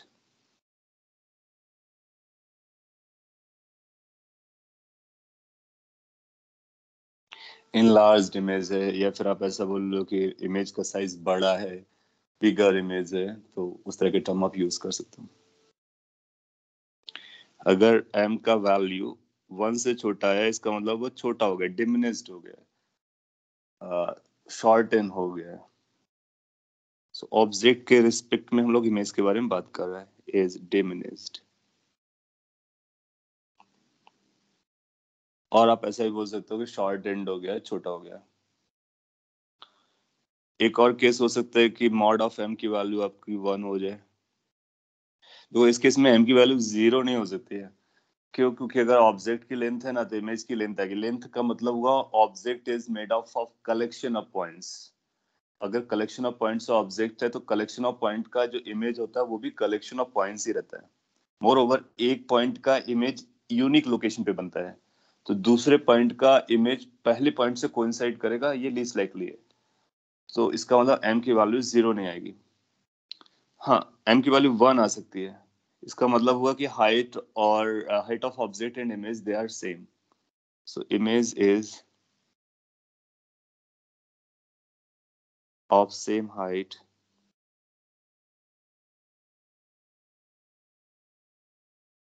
as of object। So हम बोलेंगे कि दोनों आइडेंटिकल हैं, सेम है। सेम मतलब आइडेंटिकल इन द सेंस कि सेम हाइट के हैं। अपने को ये भी देखना है इन्वर्टेड है, इरेक्टेड है, या फिर इनलार्ज, और या फिर हाइट में क्या रिलेशन चल रहा है। तो ये मैग्निफिकेशन के फॉर्मूले को देख करके पढ़ा जा सकता है। तो कई बार आपसे ऐसे टर्म बोलता है कि नेचर ऑफ इमेज बताइए, तो नेचर ऑफ इमेज में हमको ये बताना पड़ता है कि क्या ये वर्चुअल है या रियल है। How to get virtual and real based on the value of view, V value, जो कि इस वाले फर्स्ट फॉर्मूले से हम वी निकालते हैं ना, उस वी की वैल्यू के बेसिस पे डिसाइड करते हैं, जो आपने अभी एग्जांपल में आंसर भी किया। उसके अलावा और नेचर में क्या बात कर पाते हैं, इरेक्ट है या इन्वर्टेड है, वो एम को निकाल करके बता पाएंगे। इनलार्ज, डिमिनिश्ड या सेम हाइट का है, वो भी एम को निकाल करके बता पाएंगे। तो एम और वी के बेसिस पर हम उसका पूरा नेचर बता सकते हैं। मिरर केस में, स्फेरिकल मिरर केस में, कोई भी मिरर क्यों ना हो, वो हम बता सकते हैं। एक तो ये तरीका हुआ मैथमेटिकल। दूसरा हमारे पास कौन सा तरीका है, रे डायग्राम बना करके वहां से भी देख करके हम बता सकते हैं। जैसे यहाँ पर आपने रे डायग्राम बनाया और आप देख सकते हो कि कौन सी ऑब्जेक्ट हाइट ज्यादा है, इमेज की हाइट ज्यादा है, वेदर दे आर सेम, मतलब इरेक्ट इरेक्ट पोजीशन पर है या फिर इन्वर्टेड पोजीशंस पर है, और आप रियल है या वर्चुअल है वो बता सकते हो मेजर करके। तो एक तो ये मेथड हुआ ज्योमेट्रिकल मेथड, दूसरा मैथमेटिकल मेथड। कॉपी कर लीजिए, और कोई पार्ट एक्सप्लेन करना हो तो बोल सकते हो। Otherwise we will take one more example जिसमें आप ये सारे नेचर के बारे में बात कर रहे होगे। उसके बेसिस पर फिर हम लोग ये कंक्लूड कर लेंगे कि आप इस तरह के मैग्निफिकेशंस को समझ पाओगे।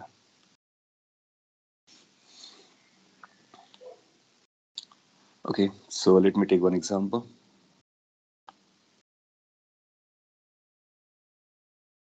Again, I would like to draw the figure so that कि कम से कम लिखना पड़ेगा। लेट्स से ऐसा बना देते, कोई फर्क नहीं पड़ता। और ये आपके लिए मिरर है, स्फेरिकल मिरर है। इसको आप देख करके बता दोगे कि कॉनकेव मिरर है। एंड लेट्स से कि एक ऑब्जेक्ट प्लेस की गई है। ये ऑब्जेक्ट, जनरली ऑब्जेक्ट्स की हाइट कम रहती है, and this is A and B is going to be pole. Generally यही लैंग्वेज यूज करेगा, कोई और भी बोलता है तो आप बता यूज कर सकते हो अकॉर्डिंगली। लेट्स से ये हमारे पास 2 सेंटीमीटर की हाइट की थी, और 2 सेंटीमीटर भी ज्यादा हो जाएगा। लेट्स से ये हमारे पास 10 mm की थी, 1 सेंटीमीटर। एंड ये जो डिस्टेंस दी गई है, ये डिस्टेंस की न्यूमेरिकल वैल्यू भी अपने को पता है। This distance is 30 centimetre.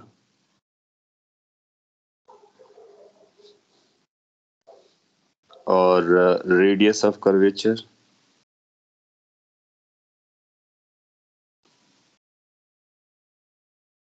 Of mirror, spherical mirror, is 40 centimetre.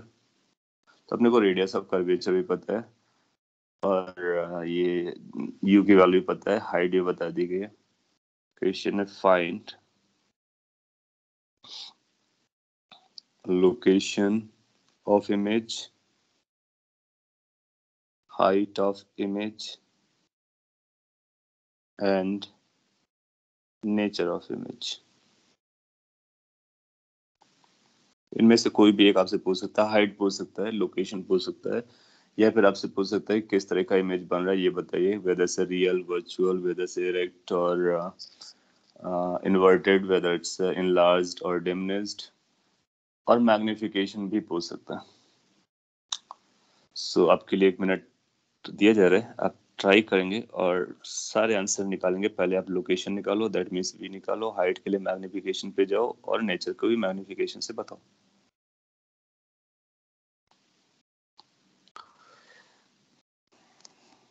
सभी को ट्राई करने का।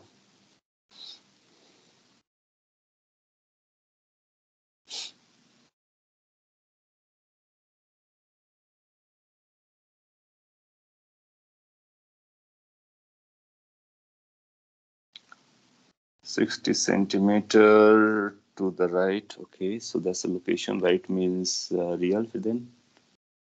Real, okay. And it's inverted, okay.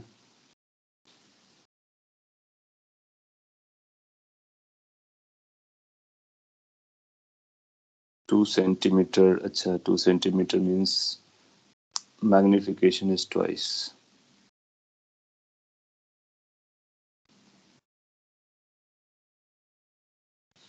So if all of you are getting the same answer, that means we can say कि आपने उसको सही से use किया है और सही से आंसर्स निकाले।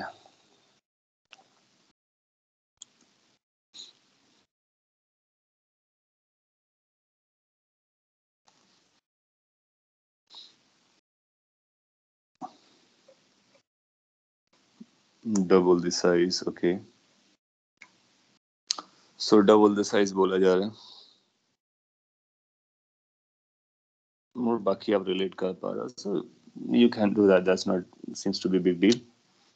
So अपने को क्या लिखना है, यहाँ से जो लाइट आएगी तो इस तरह से लाइट इंसिडेंट होगी, तो इसका मतलब ये पॉजिटिव टेरिटरी मानी जाएगी और ये नेगेटिव टेरिटरी मानी जाएगी। फिर क्या करेंगे, यू की वैल्यू लिखना है सबसे पहले।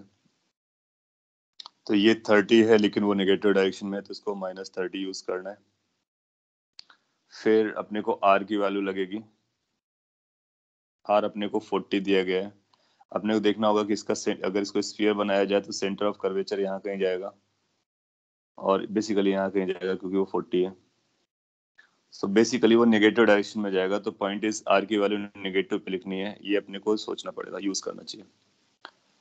एक बार आपने ये यूज किया प्रॉपरली तो अपने को आर और ये पता चल गया। अगर फोकल लेंथ पूछता है तो फोकल लेंथ की वैल्यू हम r/2 लिखते हैं, तो जहाँ पर फोकल लेंथ हमारा -20 सेंटीमीटर आएगा। तो जैसे आपने कभी याद रखा होगा कि ये कॉनकेव होता है तो फोकल लेंथ नेगेटिव होता है। हाँ, हम यहाँ से बता सकते हैं कि फोकल लेंथ नेगेटिव है या पॉजिटिव है, जो भी है वो पता चल जाएगा। तो याद रखने की जरूरत नहीं है, रे डायग्राम से आप फिगर से देख करके बता सकते हो। आप चाहो तो याद भी रख सकते हो, क्योंकि जनरली क्या होगा कि जनरली ऑब्जेक्ट जो उसके फ्रंट पे रखी जाती है तो लाइट इधर ही आएगी, इसका तो ये नेगेटिव डायरेक्शन बनेगी, तो ये आर जो आएगा वो नेगेटिव आएगा। बट कई बार क्या होगा कि वो हाँ, क्योंकि लाइट रे को यहाँ से आना ही पड़ेगा, क्योंकि यहाँ से लाइट रे आ ही नहीं सकती है। तो आप इसको याद भी रख सकते हो कि एफ नेगेटिव होता है कॉनकेव के लिए, बिल्कुल याद रख सकते हो। अच्छा, इन सबको यूज करके हमको v पता करना है, तो अपने पास मिरर फॉर्मूला है 1/v 1/u is equal to 1/f। सो आगे बढ़ जाते हैं। सो 1/v प्लस 1/u की जगह u की जगह -30 लिखने का और f में -20 लिखने का। Simplification is required, 1/v is equal to 1/-20 और ये -30 उधर आकर के प्लस का हो जाएगा, तो ऐसा कुछ हो जाएगा। आप इसको 3 से मल्टीप्लाई करोगे, आप इसको 3 से मल्टीप्लाई करोगे, कॉमन डिनोमिनेटर 60 नजर आ रहा है मेरे को, तो ये -3 पे जाएगा, ये +2 पे जाएगा। सो ये अल्टीमेटली -1/60 आ रहा है। सो जो v की वैल्यू आ जा रही है दैट इज -60 सेंटीमीटर। ना ये नेगेटिव आया, इसका मतलब क्या होगा कि इसी डायरेक्शन में बना होगा, तो अगर इसको आप आगे बढ़ाओगे तो यहाँ कहीं बनने वाला है इमेज, 30 और आगे जाना है, सो दैट वो 60 सेंटीमीटर हो जाए। Now once you got this, तो आपको मैग्निफिकेशन के फॉर्मूले पे जाना है। m की वैल्यू v/u होती है विद अ माइनस साइन, तो माइनस v की वैल्यू -60 है, u की वैल्यू -30 है, सभी को साइन के साथ लिखने का। ये -2 आ गया, 2 आ गया, इसका मतलब है निगेटिव है, तो हम लोग इंटरप्रिटेशन देंगे m निगेटिव है मतलब इन्वर्टेड आएगी। फिर मॉड m की जो वैल्यू है वो 2 है, 1 से बड़ी है, तो इनलार्ज्ड आएगी। और कितना हाइट का जाएगा वो भी बता सकते हैं। तो आप बोलोगे एच डैश अपॉन एच की वैल्यू -2 हो जाएगी, इसका मतलब एच डैश की वैल्यू -2h हो जाएगी। एच की वैल्यू 10 mm दिया गया है, तो ये -20 mm के बराबर हो जाएगी। ये माइनस का मतलब क्या हुआ, एच डैश नीचे की तरफ मेजर होना है। इसका मतलब अगर आप वहां पे इमेज बनाओगे तो image must be form downwards and it will be double of object length. तो ये ए डैश हो गया, ये बी डैश हो गया, और आप इसको 20 mm बोलोगे या फिर 2 सेंटीमीटर बोलोगे, -2 mm नहीं बोलोगे, 20 mm नहीं बोलोगे, क्योंकि माइनस का मतलब तो डायरेक्शन थी, वो तो हम लोगों ने दिखा दी। सो आपके आंसर क्या है, एनलार्ज्ड है, डबल ऑफ द साइज है एंड इनवर्टेड है और 60 सेंटीमीटर पर है, राइट वर्ड है। रियल है, how to get the real, क्योंकि उसी डायरेक्शन में बना तो रिफ्लेक्टेड रे कट कर रहे होंगे वास्तव में, तो एक्चुअल कटिंग हो रही होगी, यानी कन्वर्जेंस ऑफ रिफ्लेक्टेड रेज रहा होगा, तो रियल वाला कॉन्सेप्ट वहां से आप पता कर सकते हो। गुड, सभी के ऑलमोस्ट करेक्ट आंसर्स है, इसका मतलब आप इस तरह के क्वेश्चंस को डील कर पाते हो, और अगर आएगा तो आप कर सकते हो। नो, अब क्या कर सकता है वो, एक ऑब्जेक्ट ना रख करके दो ऑब्जेक्ट रख सकता है, उनके बीच का इमेज के बीच का सेपरेशन पूछ सकता है, तो आप दोनों की अलग अलग इमेज बनाओगे और उनको हैंडल करोगे, फिर जो भी उसको साथ रिलेट करना है रिलेट कर सकते हो। ऐसा भी हो सकता है कि आपको एक मिरर ना दे करके दो मिरर दे देगा, तो इससे एक इमेज आपको ये फॉर्मेशन हो गया है। फिर आपने देखा था प्लेन मिरर के, इसमें इमेज का भी इमेज बनाया जा सकता है, तो इसका भी इमेज बनाया जा सकता है, उसके बाद उसका भी इमेज बनाया जा सकता है, तो इमेज के इमेजेस भी बना सकते हैं।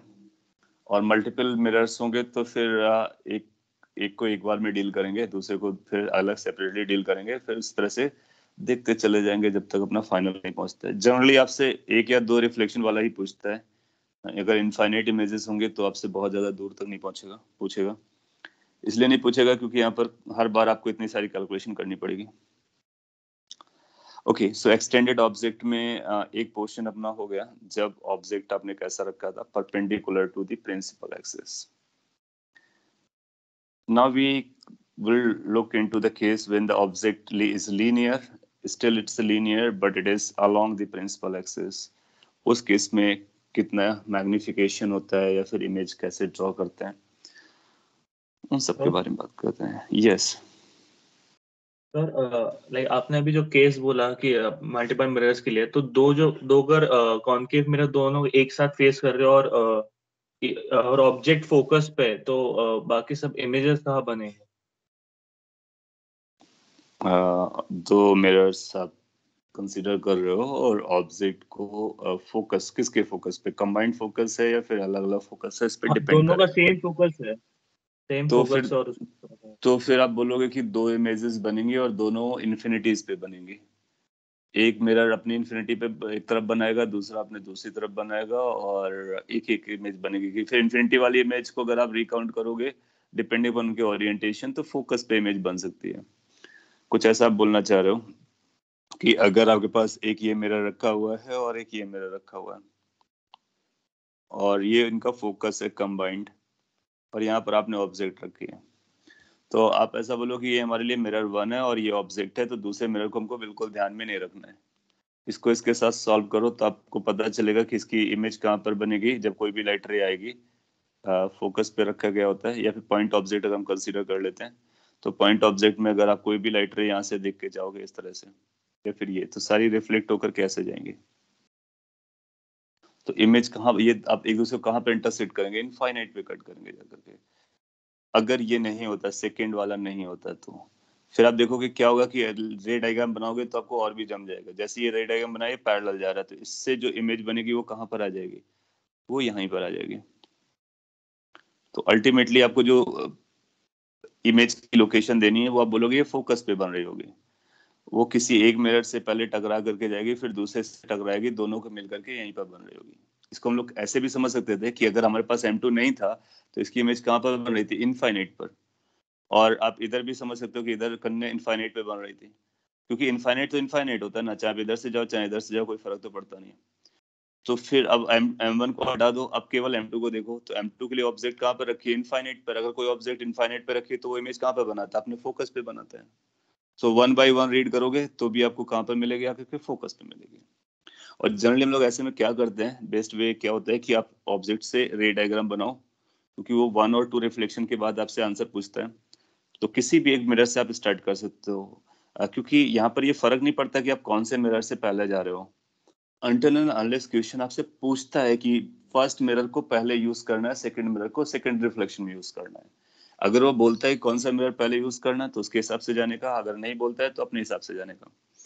तो फर्स्ट मिरर से आप सॉल्व करो, लाइट को रिफ्लेक्ट करो, और फिर इसके बाद में देखो कि सेकंड मिरर के साथ वो कैसे जाती है, उस पर कैसे इंसिडेंट होती है। उसके बाद फिर रिफ्लेक्शन करा लो, दोनों रिफ्लेक्शन के बाद जो आपको इमेज मिलेगी वो आप इमेज बता सकते हैं। जैसे फाइनल इमेज वो कौन सी इमेज है? वो एक बार इससे रिफ्लेक्शन, एक बार इससे रिफ्लेक्शन, यानी दोनों मिरर से एक एक बार रिफ्लेक्शन होने के बाद बना हुआ इमेज है। क्योंकि यहाँ पर बहुत सारी इमेजेस बन सकती हैं अलग अलग, या फिर हमारे डिफरेंट आंसर्स हो सकते हैं डिपेंडिंग अपॉन कि हम कितने रिफ्लेक्शंस को कंसीडर कर रहे हैं। तो अगर दो होंगे तो नॉर्मली अगर कुछ भी नहीं बोलेगा तो अपना पर्पस क्या होगा कि एक बार इसका रिफ्लेक्शन कंसीडर करना है, एक बार इसका रिफ्लेक्शन कंसीडर करना है। क्योंकि आप ऐसे ही बोल सकते हो कि जैसे आपने एक बार दोनों को, एक एक बार दोनों को कंसीडर किया, आपको इमेज यहाँ पे समझ में आ गई होगी। फिर अब ये जो इमेज है फिर इसके लिए ऑब्जेक्ट का काम करेगी, फिर ये इनफाइनाइट पे बनाएगा। तो अगर यहीं पे रुकना है तो हम बोलेंगे आंसर हमारा इनफाइनाइट है। आगे बढ़ना है तो फिर ये जो इमेज है ये इसके लिए ऑब्जेक्ट का काम करेगी, फिर से यहीं पर इमेज बनेगी। सो वहां पर मल्टीपल टाइम्स इमेज बन रही होंगी। तो यहाँ पर बेसिकली दो ही आंसर हो पाएंगे हमारे पास, एक तो इन्फिनिटी, दूसरा फोकस। जबकि ये मोस्ट सिमेट्रिकल केस आपने लिया है। थोड़ा सा इनको अलग अलग कर दो, फोकस अलग अलग कर दो, तो आप देखो कि इनफाइनेटली मैनी इमेजेस बन सकती हैं, इनफाइनेटली मैनी इमेजेस बन सकती हैं। जैसे कि आपने देखा था कि दो प्लेन मिरर में कितनी इमेज बन रही थी, इनफाइनेटली मैनी इमेज बन रही थी। कब भी कर दोगे तो कितनी इमेज बनेगी? बहुत सारी बन सकती हैं, एज लॉन्ग एज की लाइट रेस को मूव करने का चांस मिलता रहेगा। सो आपको लिमिट करेगा, फर्स्ट रिफ्लेक्शन देखना है, सेकंड रिफ्लेक्शन देखना है, क्या देखना है उसके हिसाब से बता सकते हो। सो द रे डायग्राम इज द ऑप्शन, उसके आगे उसके हिसाब से आगे बढ़ने का। ओके अगर आपको समझ में आ गया है तो फिर एक्सटेंडेड ऑब्जेक्ट का अलोंग द प्रिंसिपल एक्सिस वाला केस देख लेते हैं। Extended object along the principal axis.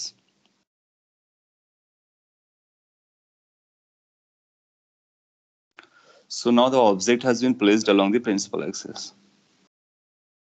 Let me draw the figure and move it.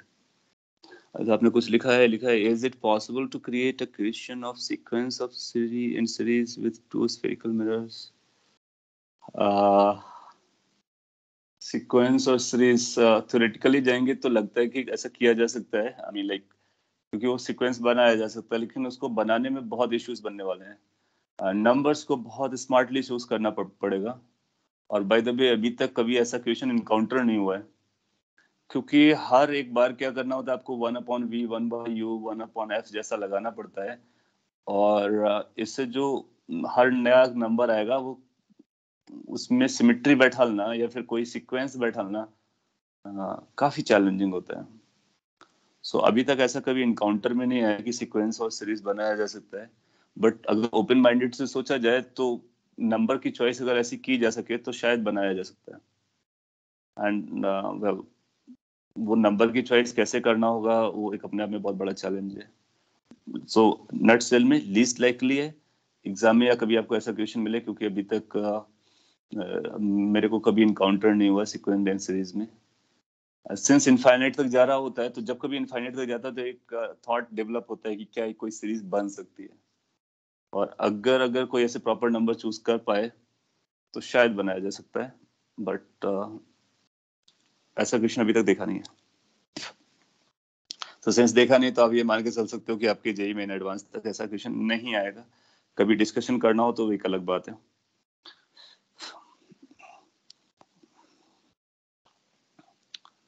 So extended object हमको प्रिंसिपल एक्सिस की डायरेक्शन में रखना है।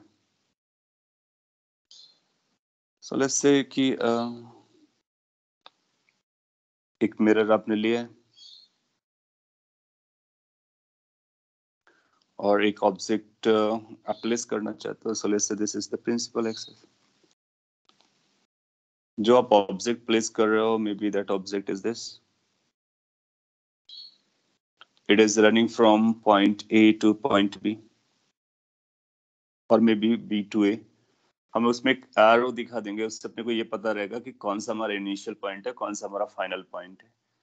और अब वो एरो अपने चॉइस से भी दिखा सकते हो, और उससे हमको ये भी पता रहेगा कि हमारा ए से बी किस तरह से जा रहा है। तो मैंने ये ऑब्जेक्ट दिखाया है जो ए से बी पर है। ए हमारे लिए इनिशियल पॉइंट है, बी हमारे लिए फाइनल पॉइंट है। ये प्रिंसिपल एक्सिस के अलॉन्ग रखी गई है। बाकी सारी इन्फॉर्मेशन अपने को दी जाएंगी, जैसे फोकल लेंथ, पोल की लोकेशन, और ए की लोकेशन कितना होगा। ए की लोकेशन मिल जाएगी, लेंथ इसकी मिल जाएगी, तो हम बी की लोकेशन भी पता कर सकते हैं।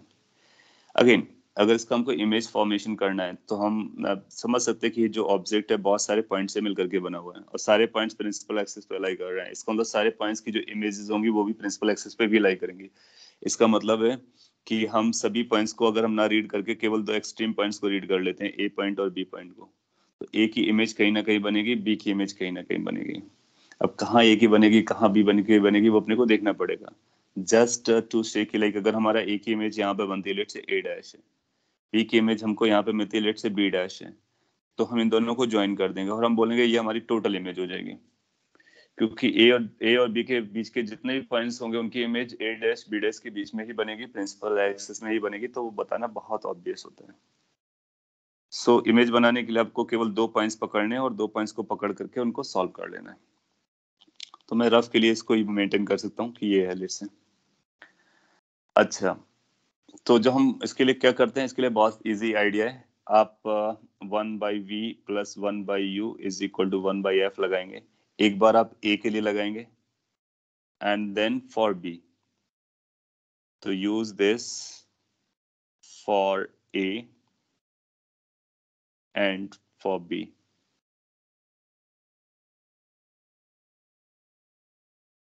जब आप ऐसा करोगे तो आपको क्या मिलेगा, v ऑफ a मिलेगा और v ऑफ b मिलेगा। That means image location of a, image location of b। ऐसा हो सकता है कि ये पॉजिटिव्स हो, नेगेटिव्स हो और व्हाटएवर, जो भी होगा उसके बेसिस पर हम उसको यहाँ पे ड्रॉ कर सकते हैं। जैसे अगर मैंने ये पिक्चर बनाया तो हमने ये मान के बनाया कि ये हमारी पॉजिटिव डायरेक्शन में है और ये हमारा VA और VB दोनों पॉजिटिव आए हैं। यहाँ पर भी आ सकते हैं, दोनों नेगेटिव भी आ सकते हैं, और अगर इस एक जोन से दूसरे जोन में भी जा रहा है तो उसको भी हम देख सकते हैं। फिर इसके बाद में क्या करना होगा, VA और VB से image of A and image of B को हम इस प्रिंसिपल एक्सिस पे लोकेट करेंगे।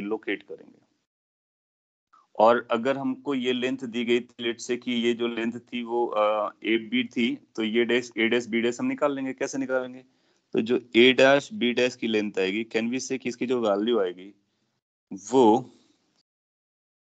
अगर ये सिचुएशन है तो ये हमारे लिए VB का काम करेगा और ये सिचुएशन हमारे लिए VA का काम करेगा, तो उन दोनों का डिफरेंस कर देंगे। तो क्या नट सेल में हम कुछ ऐसा लिख सकते हैं कि हमको VB का यूज करना है और VA का यूज करना है, दोनों को सब्ट्रैक्ट करना है। अब हमको नहीं पता ये पॉजिटिव है या नेगेटिव है, तो इनके मैग्नीट्यूड को लेके सब्ट्रैक्ट कर देंगे। और इनको अब हमको ये भी नहीं पता है कि VA छोटा है या VA बड़ा है, VB बड़ा है, या कौन सा क्या केस है, तो आप इस पे भी मॉड लगा सकते हो। तो ये ऑलमोस्ट सभी केसेस को कवर कर लेगा कि जिसमें हम A की लोकेशन निकाल लेते हैं, B की लोकेशन निकाल लेते हैं, फिर हम दोनों के सेपरेशन को सब्ट्रैक्ट करके उनके बीच का गैप निकालेंगे। और गैप निकालने के लिए हमको केयरफुल रहना होगा कि क्या चल रहा है, उसके अकॉर्डिंग हम बात कर सकते हैं। मोस्टली वो सेम साइन के रहेंगे, सेम साइन करेंगे तो हम VA माइनस VB को निकालेंगे, फिर उसका मॉड वैल्यू निकाल सकते हैं। और अदरवाइज हम इसको प्लॉट करके बात कर सकते हैं, तो यहाँ से अपने को वो पता चल जाएगा। अब अगर मैग्निफिकेशन की बात करते हैं तो इसको लॉन्गिट्यूडनल मैग्निफिकेशन बोल सकते हैं, parallel to the principal axis magnification बोल सकते हैं। तो मैग्निफिकेशन का मतलब होता है इमेज का लेंथ डिवाइड बाय ऑब्जेक्ट का लेंथ, वही image length divide by object length. तो जब ये लेंस का रेशियो निकालोगे तो आपको कुछ ऐसा मिलेगा, ये A dash B dash divide by AB मिल जाएगा। अब आप ए डैश बी डैश पता कर सकते हो, ए बी को पता कर सकते हो, दोनों को डिवाइड कर सकते हो, यहाँ से मैग्निफिकेशन मिल जाएगा। इसके लिए फॉर्मुलेशन करना थोड़ा सा चैलेंजिंग है, क्योंकि आपको अगर करना चाहोगे तो पहले इसको ए के लिए रखो और बी के लिए रखो, फिर उसके बाद सॉल्व करो। ए बी की जो लेंथ आएगी वो क्या रही होगी, तो object length A object length B का डिफरेंस रहा होगा, और दोनों को कैलकुलेट करके हम अपना आंसर बता सकते हैं। तो आइडिया अगर आपको कॉपी है, इसका फॉर्मुलेशन करना थोड़ा सा चैलेंजिंग है। आइडिया अगर आपको समझता है तो वहां से अपना आंसर बता सकते हैं। नो, जनरली क्या होता है कि ये जनरल आइडिया है कि आपका ऑब्जेक्ट कितना भी लंबा क्यों, लेंथ का क्यों ना हो, आप इसको यूज कर सकते हो। लेकिन जनरली जो ऑब्जेक्ट होते हैं वो हमारे, उनकी जो लेंथ होती है वो स्मॉल होती है। जैसे कि इस केस में आपने देखा था, ऑब्जेक्ट लेंथ हमारी बहुत छोटी रखी थी हम लोगों ने। क्यों रखी थी, क्योंकि हम पैरेक्सिल अप्रोक्सीमेशन लेके चल रहे हैं, तो ये जो अपर्चर है वो हमारा बहुत छोटा है। तो ये अगर लेंथ हमारी अपर्चर से भी बड़ी होगी तो हम पैरेलल एक्सिस कहाँ से लेके लाएंगे, पैरेलल लाइंस कैसे ड्रॉ करेंगे। तो ये भी हमारा छोटा है, तो इसके लिए इसकी हाइट भी छोटी रहनी चाहिए। और यहाँ पर भी वही रूल है, लेकिन इस केस में हमारी लेंथ पर कोई कंस्ट्रेंट नहीं, यहाँ पे लेंथ हम कितना भी बड़ा कर सकते हैं, उसको यूज कर सकते हैं। लेकिन अगर यहाँ पर भी हमारी ऑब्जेक्ट छोटी लेंथ की हुई तो हम इसको और भी सिंप्लीफाई कर सकते हैं। तो उसके लिए हम एक अलग से कंडीशन के साथ लिखते हैं, इफ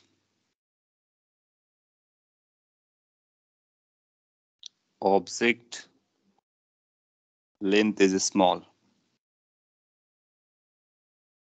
जो कि नॉर्मली केस होने वाला है, देन क्या करेंगे, देन क्या हम लोग ऐसा बोल सकते हैं कि जो ए डैश बी डैश है वो बेसिकली डेल्टा वी के बराबर रहा होगा, change in V value in this expression, और हम उसको डीवी बोल सकते हैं।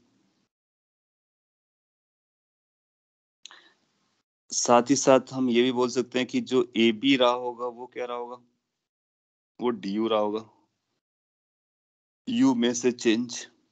तो ये हमारा यू है, यू डिस्टेंस पे जाकर के आप डी यू का एलिमेंट लिया करते थे, you remember that. X distance पे जाकर के डीएक्स का एलिमेंट लेना, जहां पर डीएक्स हमारा बहुत छोटा हुआ करता था। एग्जैक्टली सेम फैशन पे डी यू को हम ऑब्जेक्ट की लेंथ कंसीडर कर सकते हैं।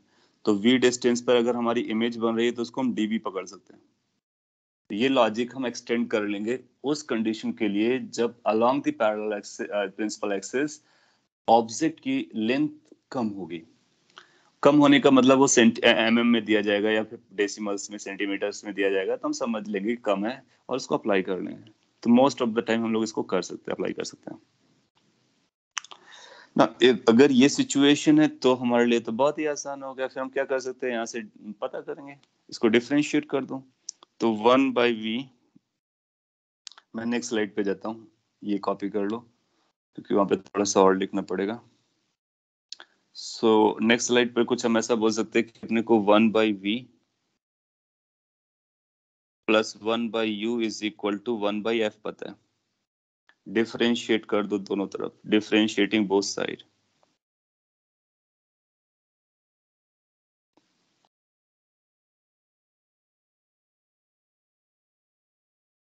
अगर हम इसको दोनों तरफ डिफरेंशिएट करते हैं, किसके रिस्पेक्ट में, चॉइस आपकी है, आप किसी के रिस्पेक्ट में भी कर सकते हो या सिंपली डिफरेंशिएट कर सकते हो।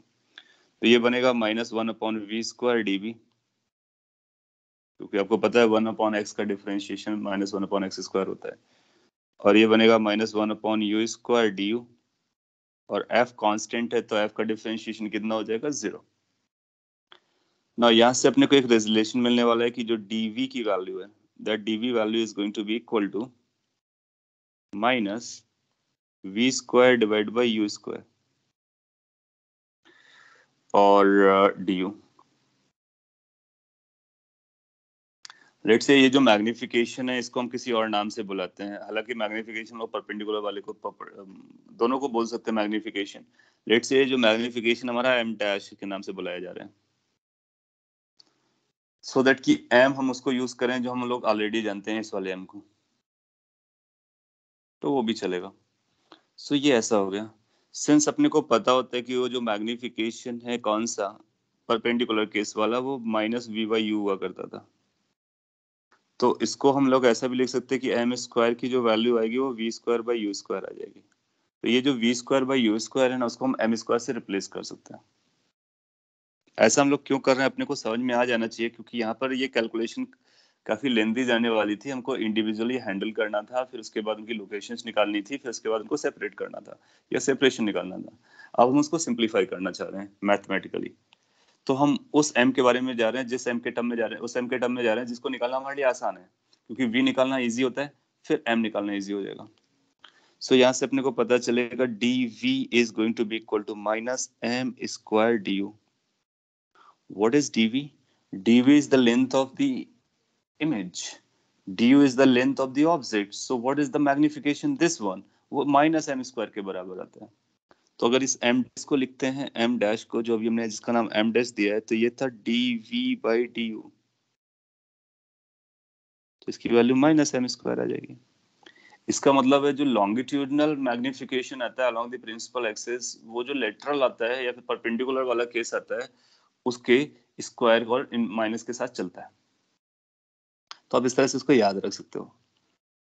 कई बार क्या होता है कि आपसे ऐसा बोलेगा कि वेलोसिटीज के टर्म में बताइए, तो अगर हम चाहें तो इसको टी के रिस्पेक्ट में डिफरेंशिएट कर सकते थे। ओके, इसको हम लोग बाद में बात कर लेंगे, अभी दोनों को एक साथ ट्रीट कर लेंगे। तो अपने को यहाँ तक याद रख लेना है कि जो m डैश था, m डैश जो लिखा था उसी को मैं कॉपी कर ले रहा हूँ, वो delta v upon delta u है, which is basically minus m square के बराबर है। तो लेंथ निकालनी होगी तो यहाँ से हम लेंथ निकाल सकते हैं कि length of image, length of object is going to be this, length of image divide by length of object. Copy कर लीजिए। So this will become the formula for those cases in which the object length is small, और वो parallel to the principal axis है। अगर large value होगी तो फिर आप इसको यूज करोगे तो रॉन्ग हो सकता है। क्यों रॉन्ग हो सकता है? क्योंकि हम डीवी जैसे टर्म यूज कर रहे हैं जो कि बहुत छोटी वैल्यूज होती हैं, और उस केस में आपको क्या करना है, आपको प्रॉपरली इस तरह से जाना है। बट जब आपको स्मॉल वैल्यूज नजर आए तो इस तरह से जा सकते हो।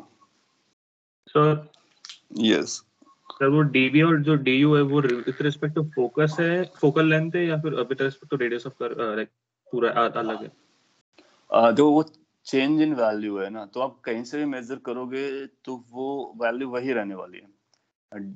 यू की वैल्यू मेजर करने के लिए हमको मैटर करेगा कहाँ से हमने यू मेजर किया है, लेकिन हमको इसको मैटर मेजर करने के लिए ये मैटर नहीं करेगा कहाँ से मेजर किया। अगर हमने सपोज के लिए यहाँ से भी मेजर करते ना, तो दोनों के लिए तब भी डिफरेंस वही रहता है। Difference is kind of displacement, तो इनिशियल टू फाइनल लोकेशन पर है। तो ये जो D U D sir B है उनके लिए रेफरेंस की जरूरत नहीं है, बट सारा मेजरमेंट हम पी से करते हैं। सर यस, मैं वो विद रिस्पेक्ट टू पॉइंट नहीं पूछ रहा था, मैं बोल रहा था कि जो स्केल है अच्छा, या फिर as in focal length metres में होनी चाहिए और ये mm में हुआ तो चलेगा ऐसा? Okay okay okay okay okay, हाँ। तो वो उसको कैसे पता करते हैं? हाँ, फोकल लेंथ या रेडियस के टर्म में बात करते हैं।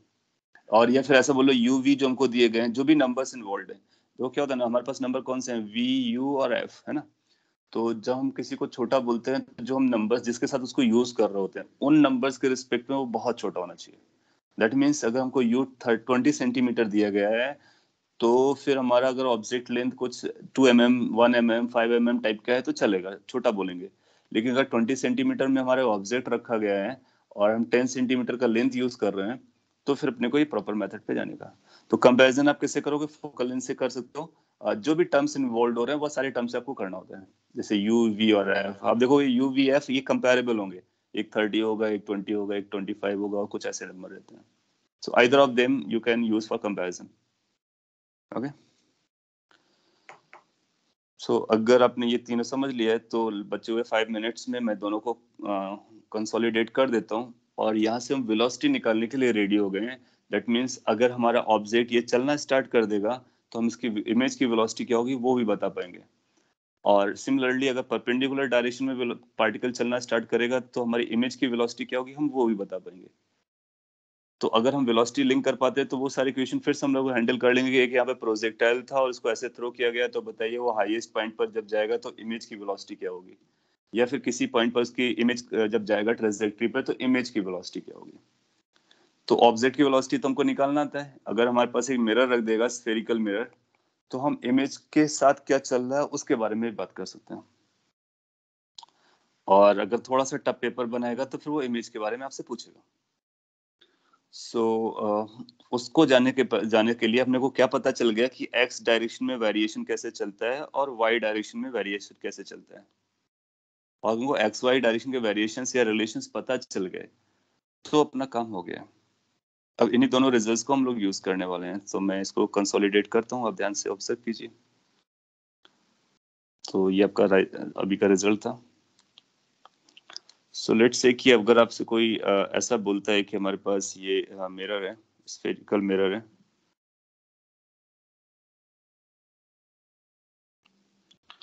and here is the principal axis, और ऐसा बोलता है कि ये यहाँ पर एक ऑब्जेक्ट है, उस ऑब्जेक्ट के पास कोई वेलोसिटी है, लेट्स से ये vx वेलोसिटी है, ये vy वेलोसिटी है और ये vz वेलोसिटी है। हम तीनों डायरेक्शन की बात कर ले रहे हैं। ये v का मतलब वेलोसिटीज है, ऑब्जेक्ट है, ऑब्जेक्ट की वेलोसिटीज है। आपसे पूछेगा कि इमेज की वेलोसिटी बताइए। सो हम लोग इसको चाहते हेडिंग भी लिख सकते हैं, relation of object and image velocities, relation of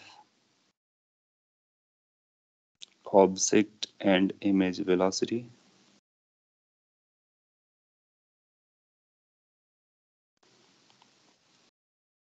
in spherical mirrors।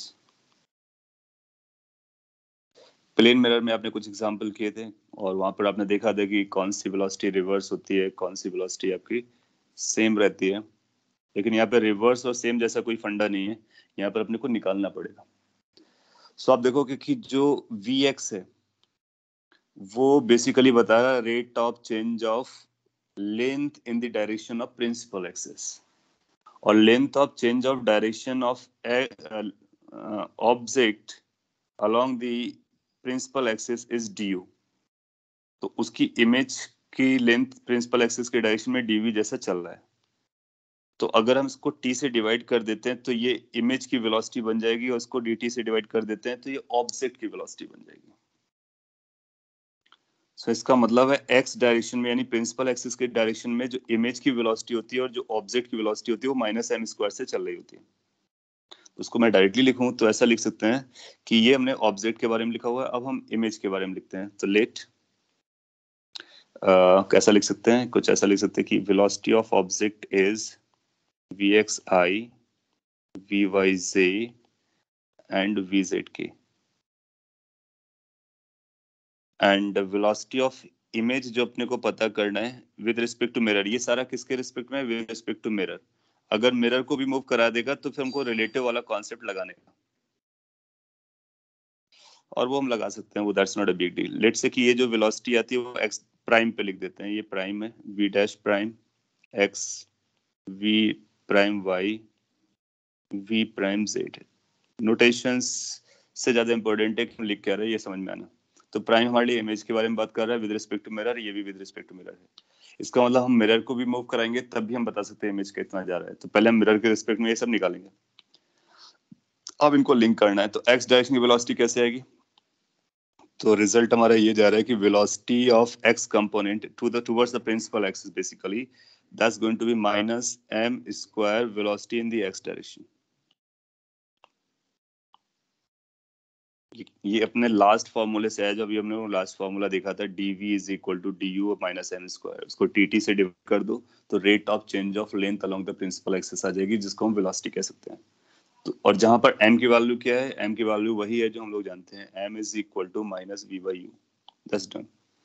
Magnification perpendicular case वाला, अगर आपको ये समझ में आया तो x कंपोनेंट हो गया, y कंपोनेंट और z कंपोनेंट हम लोगों ने इनिशियली आज का लेक्चर यहीं से स्टार्ट किया था कि यहाँ से सिमेट्रिकल होता है।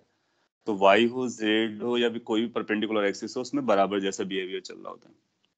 सो y z और दोनों के लिए सेम रहेगा। तो अगर हम y को लिखना चाहें तो उसके लिए हमको इस वाले फॉर्मूले पे आना पड़ेगा, मैं आपको वहां पे लेकर रहता है पहले इस वाले फॉर्मूले पे, और या फिर आप ऐसा बोल लो कि इसके थोड़ा सा और इधर आओ इस वाले फॉर्मूले पे। ये आपको हाइट ऑफ इमेज दिख रही है, हाइट ऑफ ऑब्जेक्ट दिख रही है, और ये m है, मैग्निफिकेशन है। तो हम इसको लिख सकते हैं कि height of image is equal to magnification times height of object. अच्छा, हाइट का रेट ऑफ चेंज क्या बताएगा? हाइट का rate of change vertical velocity के बारे में बताएगा। तो हम कह सकते हैं कि velocity in the wide vertical direction of image is equal to m times the velocity of object. So दूसरा हमारा रिजल्ट ये जा रहा है कि जो velocity of image Y direction में आएगी वो m times velocity of object आएगी वाई डायरेक्शन में। तो बिना डैश वाला ऑब्जेक्ट और डैश वाला इमेज। जिस तरह से ये चल रहा है उसी तरह से ये चलेगा z वाला। Yes Sir, but the magnification will also change with respect to time, no? When we are moving the object. yes so these are for instantaneous values। तो किसी एक आपने बहुत सही पॉइंट पकड़ा कि मैंने इसको बताने के लिए आपको क्या बताया है कि h dash by h dash is equal to mh, इसका यूज किया है ना। और फिर मैंने कहा कि dh डैश बाई dt की जो वैल्यू है वो m times dh by dt है, ऐसा मैंने बोला है, एग्रीड। और फिर मैंने कहा कि ये जो वेलोसिटी है ये वाई डायरेक्शन में इमेज की है, तो ये वेलोसिटी ऑफ वाई डायरेक्शन में ऑब्जेक्ट की थी। That's how I came to this result. Similarly for this result and you question कि हमने एम को कांस्टेंट क्यों रखा, बिल्कुल सही क्वेश्चन किया है। लेकिन क्या हो रहा है कि हम जब हम इसकी वेलोसिटीज कैलकुलेट कर रहे हैं ना, तो हमारी ऑब्जेक्ट किसी एक पर्टिकुलर लोकेशन पर है। दैट मीन्स यू हमको पता है, इमेज भी हमारी पर्टिकुलर लोकेशन पर है, दैट मीन्स वी भी हमको उस मोमेंट का पता है।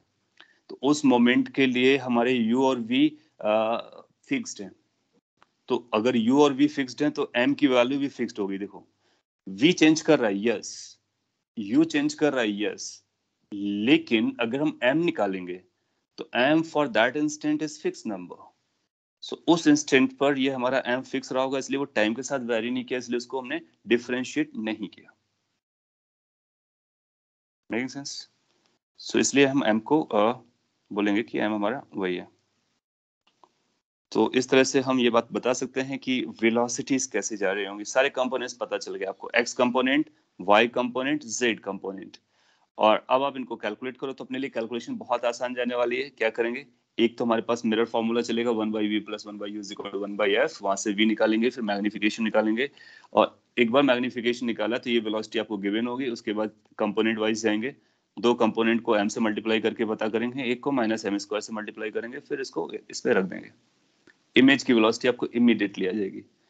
और अगर आपको और भी कॉम्प्लिकेट कराएगा तो बोलेगा कि आपका मिरर चल रहा है, चलने देते हैं ना, मिरर की वेलोसिटी लगाएंगे तो रिलेटिव वाला फॉर्मूला होता है vo with respect to m, का मतलब vo - vm, वहां से vm रख करके पता कर सकते हैं। और ये जो रिलेशन है वो हमेशा हम मिरर के रिस्पेक्ट में लगाते हैं। तो पहले मिरर के रिस्पेक्ट में o को निकालेंगे, फिर हमारा आंसर मिरर के रिस्पेक्ट में आएगा, बाद में हम ग्राउंड के रिस्पेक्ट पे जा सकते हैं। कॉपी कर लीजिए, बहुत इंपॉर्टेंट है। और थोड़ी सी प्रैक्टिस करने के बाद अगर टफ क्वेश्चन भी आएगा तो आप हैंडल कर सकते हो। यहाँ पर कोई कंसर्न आ रहा हो तो आपको पूछना है, अदरवाइज मिरर, स्फेरिकल मिरर से रिलेटेड जितने भी इंफॉर्मेशन है, जितने भी क्वेश्चंस फीजिबल हैं या फिर कॉन्सेप्ट्स एप्लीकेबल हैं, वो हम लोगों ने कवर किए हैं। और नेक्स्ट क्लास में इस पे कुछ एग्जांपल करेंगे and then after we will be moving in forward direction और लेंसेज या प्रिज्म या रिफ्लेक्शन के और भी रूल्स को देखने की कोशिश करेंगे।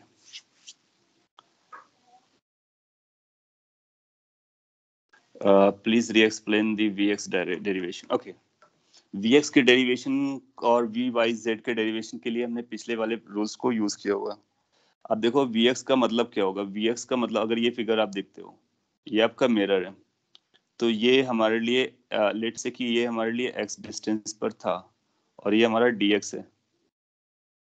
So dx is dx by dt, dx by dt, dx by dt will become the velocity in the x direction to the object. So object की वेलोसिटी x डायरेक्शन में dx by dt से निकलता है, क्योंकि p point हमारा fixed है, क्योंकि p के रिस्पेक्ट में हम बात कर रहे हैं, मिरर के रिस्पेक्ट में बात कर रहे हैं। तो हमको dx by dt चाहिए। अब हम dx इसको x ना लिख करके हम इसको u लिख रहे हैं। तो अगर हमारे लिए u है और इसको हम du लिख रहे हैं, तो du by dt ऑब्जेक्ट की वेलोसिटी हो जाएगी, और du बहुत छोटा नंबर होगा, ये ऑब्जेक्ट की वेलोसिटी होगी, इसको हम v लिखते हैं, और ये dv है, तो dv by dt हमारी इमेज की वेलोसिटी बनेगी। सो यहाँ पर v नोटेशन है लेंथ का, उसको हमको ध्यान में रखना है। तो हमने रिजल्ट क्या निकाला था, हमने निकाला था dv is equal to -m² times du। तो ये इमेज थी और ये ऑब्जेक्ट था, दोनों को dt से डिवाइड कर दो, तो ये इमेज की वेलोसिटी हो जाएगी और ये ऑब्जेक्ट की वेलोसिटी हो जाएगी अलोंग द प्रिंसिपल एक्सिस। तो जब हम प्रिंसिपल एक्सिस के अलोंग इमेज की वेलोसिटी देखते हैं, ऑब्जेक्ट की वेलोसिटी से लिंक करते हैं, तो -m² का फैक्टर आता है। बस इसी चीज को कॉपी पेस्ट किया मैंने और बोला क्या कि x डायरेक्शन पे जब हम लोग बात कर रहे हैं तो अलोंग द प्रिंसिपल एक्सिस है, तो इमेज की जो वेलोसिटी आएगी वो ऑब्जेक्ट की वेलोसिटी के साथ -m² का फैक्टर लेके आएगी। कॉपी पेस्टेड, सो ये डेरिवेशन हो गया। और ये जो वेलोसिटीज हैं वो आपको समझ में आ रहा होगा, ऑब्जेक्ट की विद रिस्पेक्ट टू मिरर है, ये इमेज की विद रिस्पेक्ट टू मिरर है। और यहाँ पर जो वी यू यूज हुआ है वो ऑब्जेक्ट और इमेज डिस्टेंसेस हैं, दोनों को क्लियर करना है। Okay, so that's done for the day. Tomorrow we will be moving forward. So read it, do some practice. I'm providing a DPP for based on the same thing. आप उसको try करेंगे और doubt रहेगा तो DPP का doubt आप initially पूछ सकते हो कल, उसके बाद आगे बढ़ेंगे। Okay, thank you.